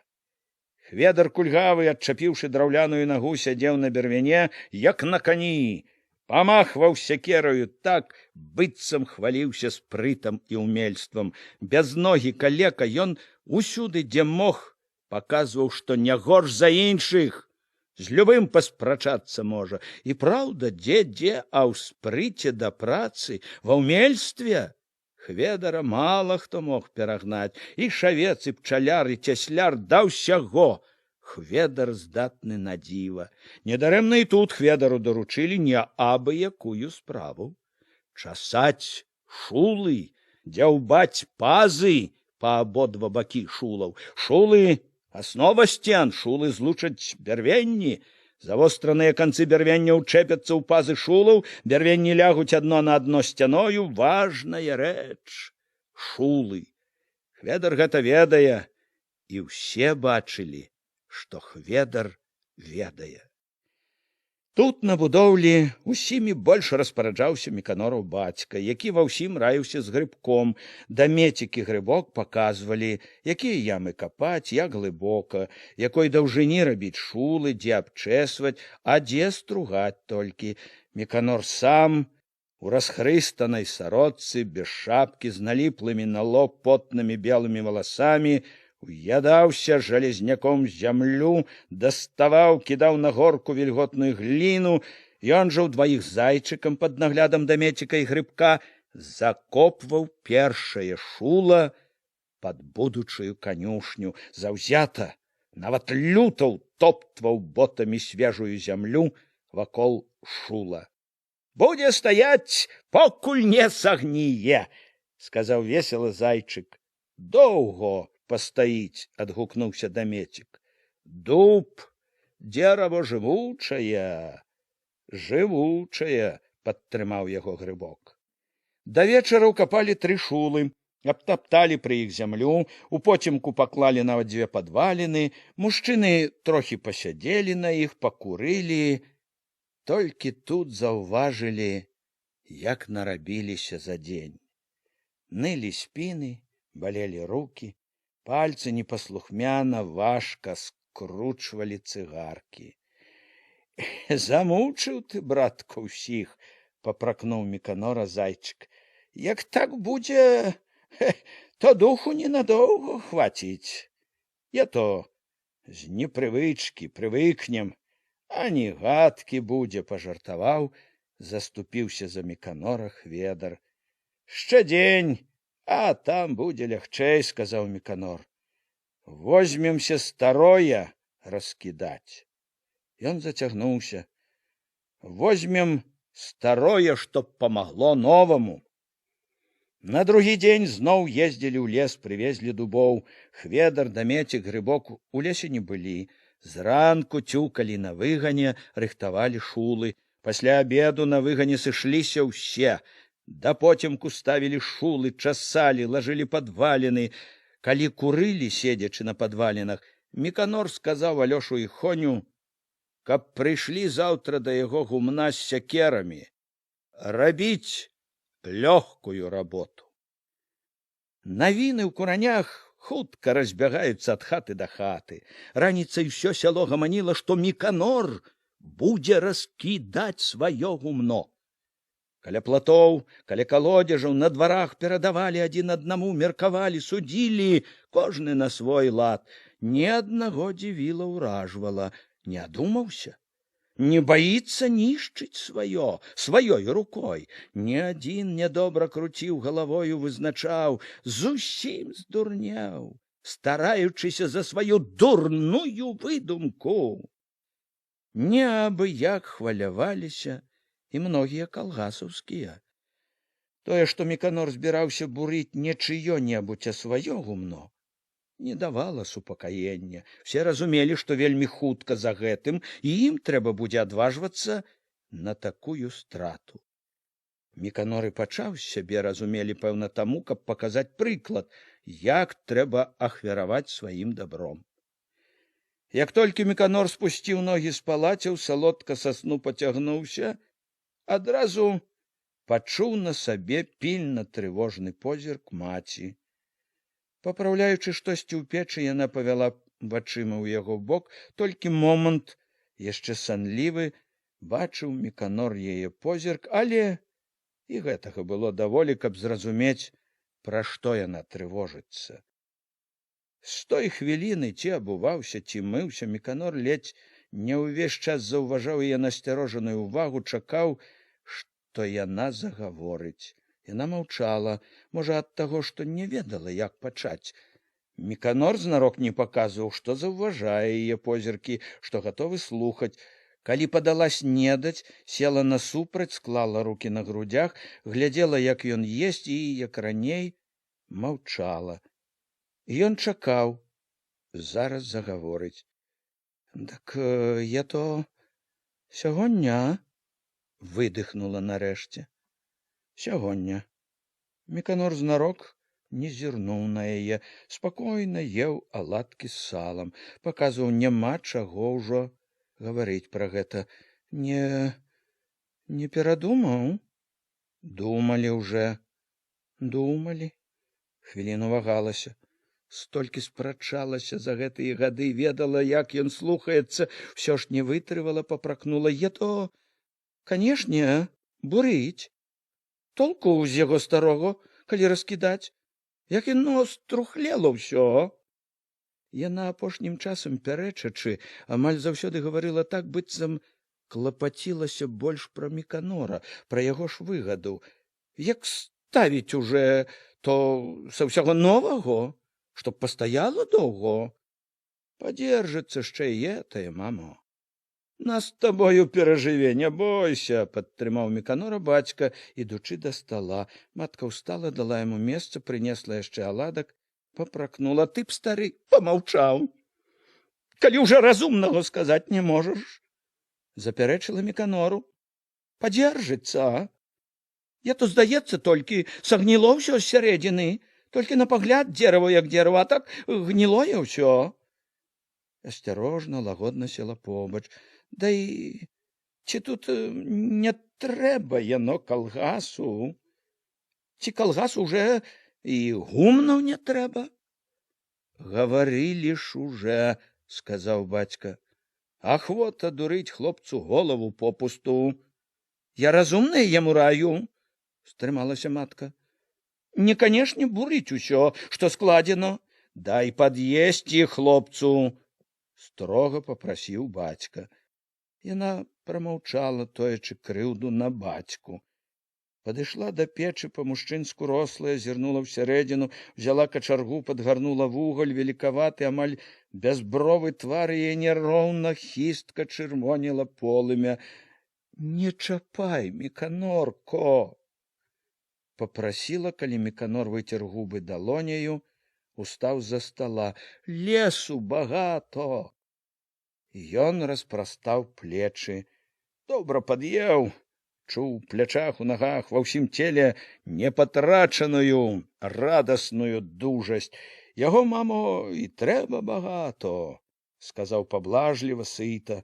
«Новаму дзераву, мамо, таксама хваціць дзела. Не бойцеся. Всё пусцім у дело, і новае, і старое».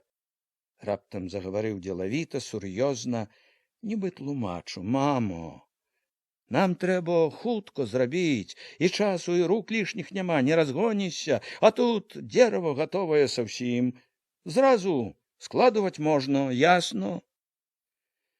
На прызбе ўжо гаманілі калгаснікі. Міканор надзеў пінжак, цвёрдай хадою выйшаў на вуліцу, памеркаваўшы, паслаўшы ўсіх працаваць, ён вярнуўся ў хату, хацеў узяць сякеру, якую паклаў пад лаўку каля дзвярэй.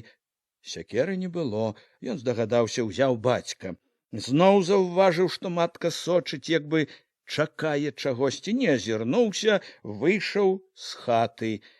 Яшчэ адхляваў, убачыў, што каля гумна цэлы натоўп. От жыць стаў! Куды не пойдзеш, усюды чарада! Падумаў, чуючы ахвоту смяяцца. Каб грошы браць за глядзенне, дак пабагацець можна было б. Ён лёгка, дужа пайшоў травяной пажоўклай ужо дарожкай з той ахвотай, гарэзнасцю, з якімі выходзіць борацца спрытны, упэўнены ў сабе хлопец перад усімі хлопцамі і дзяўчатамі, перад усім сялом. Калі заўважыў, што яго ўбачылі, сочаць, пайшоў яшчэ лягчэй. Народу! Азірнуўся, быццам здзіўляўся. Як на вяселле! Заўважыў блізка Андрэя Рудога, сароку, грыбка, зайчыка. Амаль усе калгаснікі стаялі тут, не пайшлі рабіць. Занудзіліся, мабуть, падтрымаў Хоня. Вясёлага даўно не было. Будзе сягоння, шмаргануў носам Алёша.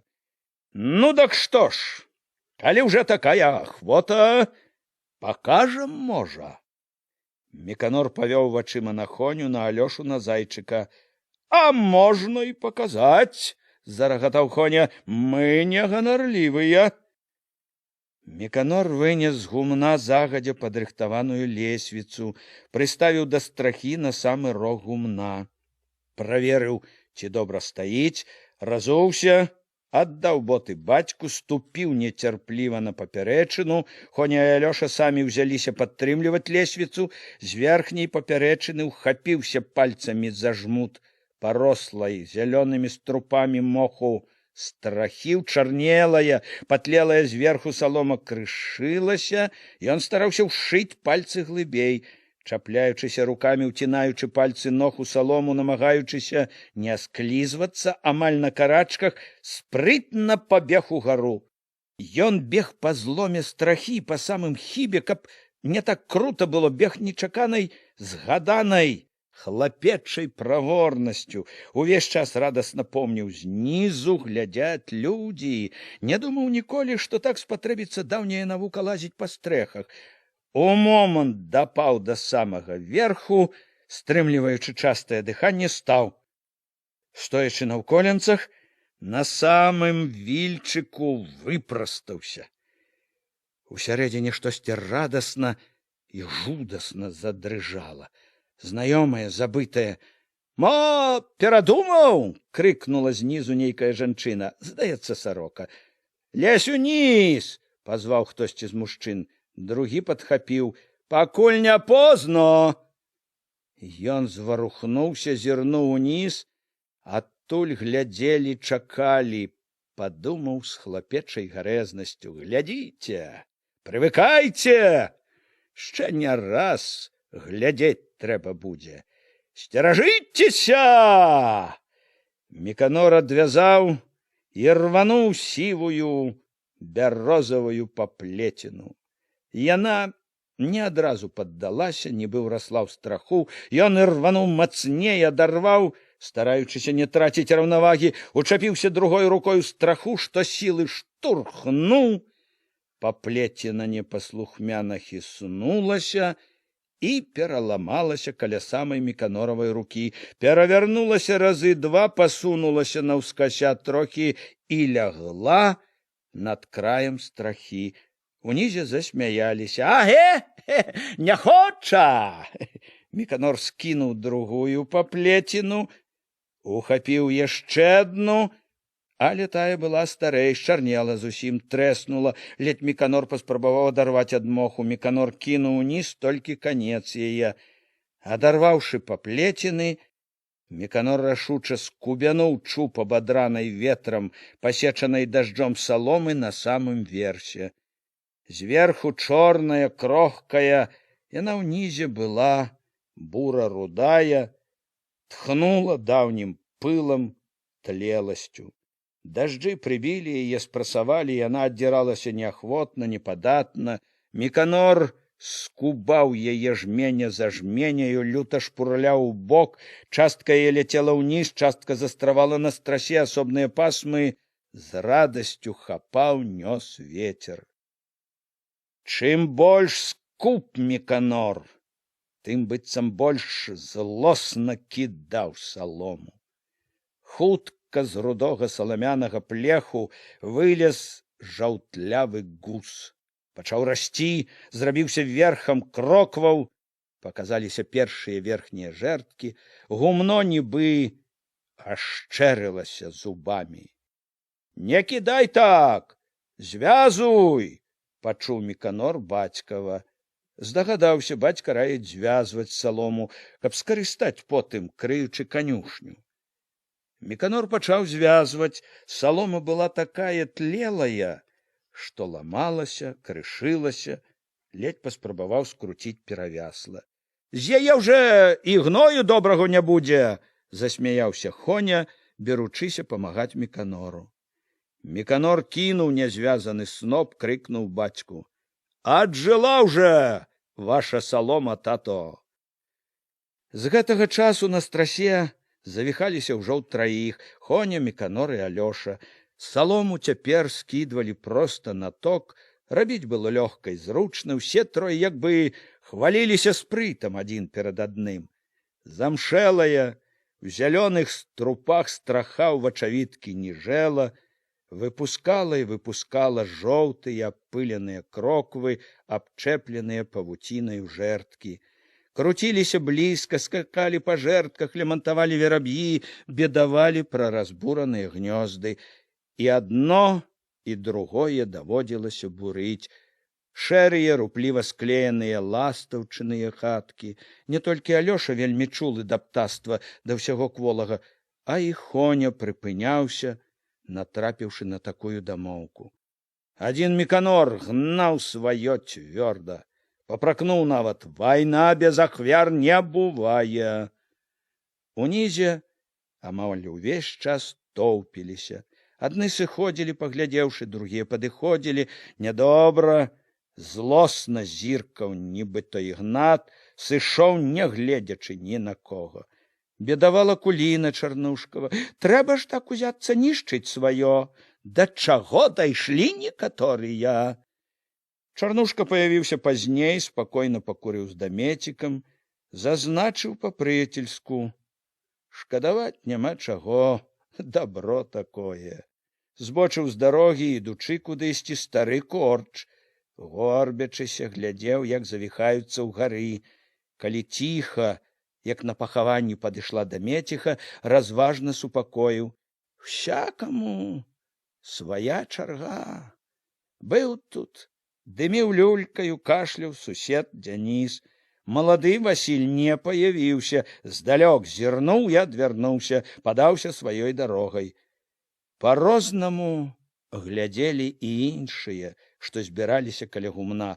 Адны гаманілі між сабой ціха, разважліва, другія чаплялі тых, хто на гумне. Ні аднаго радаваў імпэт разбурэння, нярэдка чуўся смех. Багата было і такіх, што глядзелі моўчкі, сур'ёзна, сумна. Якіх усё гэта трывожыла. Да абеду гумно абадралі. Свяцілася голая, сохамі, кроквамі, рабрынамі жэрдак. Пасля абеду сякерамі сталі абсякаць жэрдкі, прыкручаныя з сохлай, цвёрдай, як жалеза, лазой. Хіліліся яшчэ кроквы, але да вечара паскідалі і кроквы. Трымаліся пакуль сцены і цыбатыя з сукамі, з раламі ўгары сохі. На другі дзень не стала і сцен. Разабралі бярвеннямі, на калёсах звезлі на выган. Як калекі крыжы тырчалі на тым месцы, дзе нядаўна было гумно, адны сохі. Сярод нязграбных куч чорнай саломы і трухі. Дамеціха, што жагналася кожны раз, калі бачыла няшчасную жахлівую пустэчу, зірнуўшы на сохі, вечарам сумелася. На чырвоным заходнім небе сохі высіліся, як калекі з абсечанымі рукамі. Уздымалі абсечаныя рукі ў неба, быццам малілі ў неба заступкі, кары на бязбожных. Старая, чуючы, як разрываецца душа ад болю, страху і крыўды, пачала, хапаючыся, кідаць перад сабой крыжы. Гарачым роспачным шэптам маліла памагчы, падтрымаць, злітасціцца. Божачко, ты ўсемагутны, ты разумнейшы за ўсіх, памажы, парай, дай розум ім, навучы іх неразумных. Ніхто ў куранях не думаў тады, што пройдзе 2-3 гады, і ад усіх гумен не застанецца і знаку. Што і загуменная дарога, і загуменні будуць толькі ў няпэўнай людской памяці.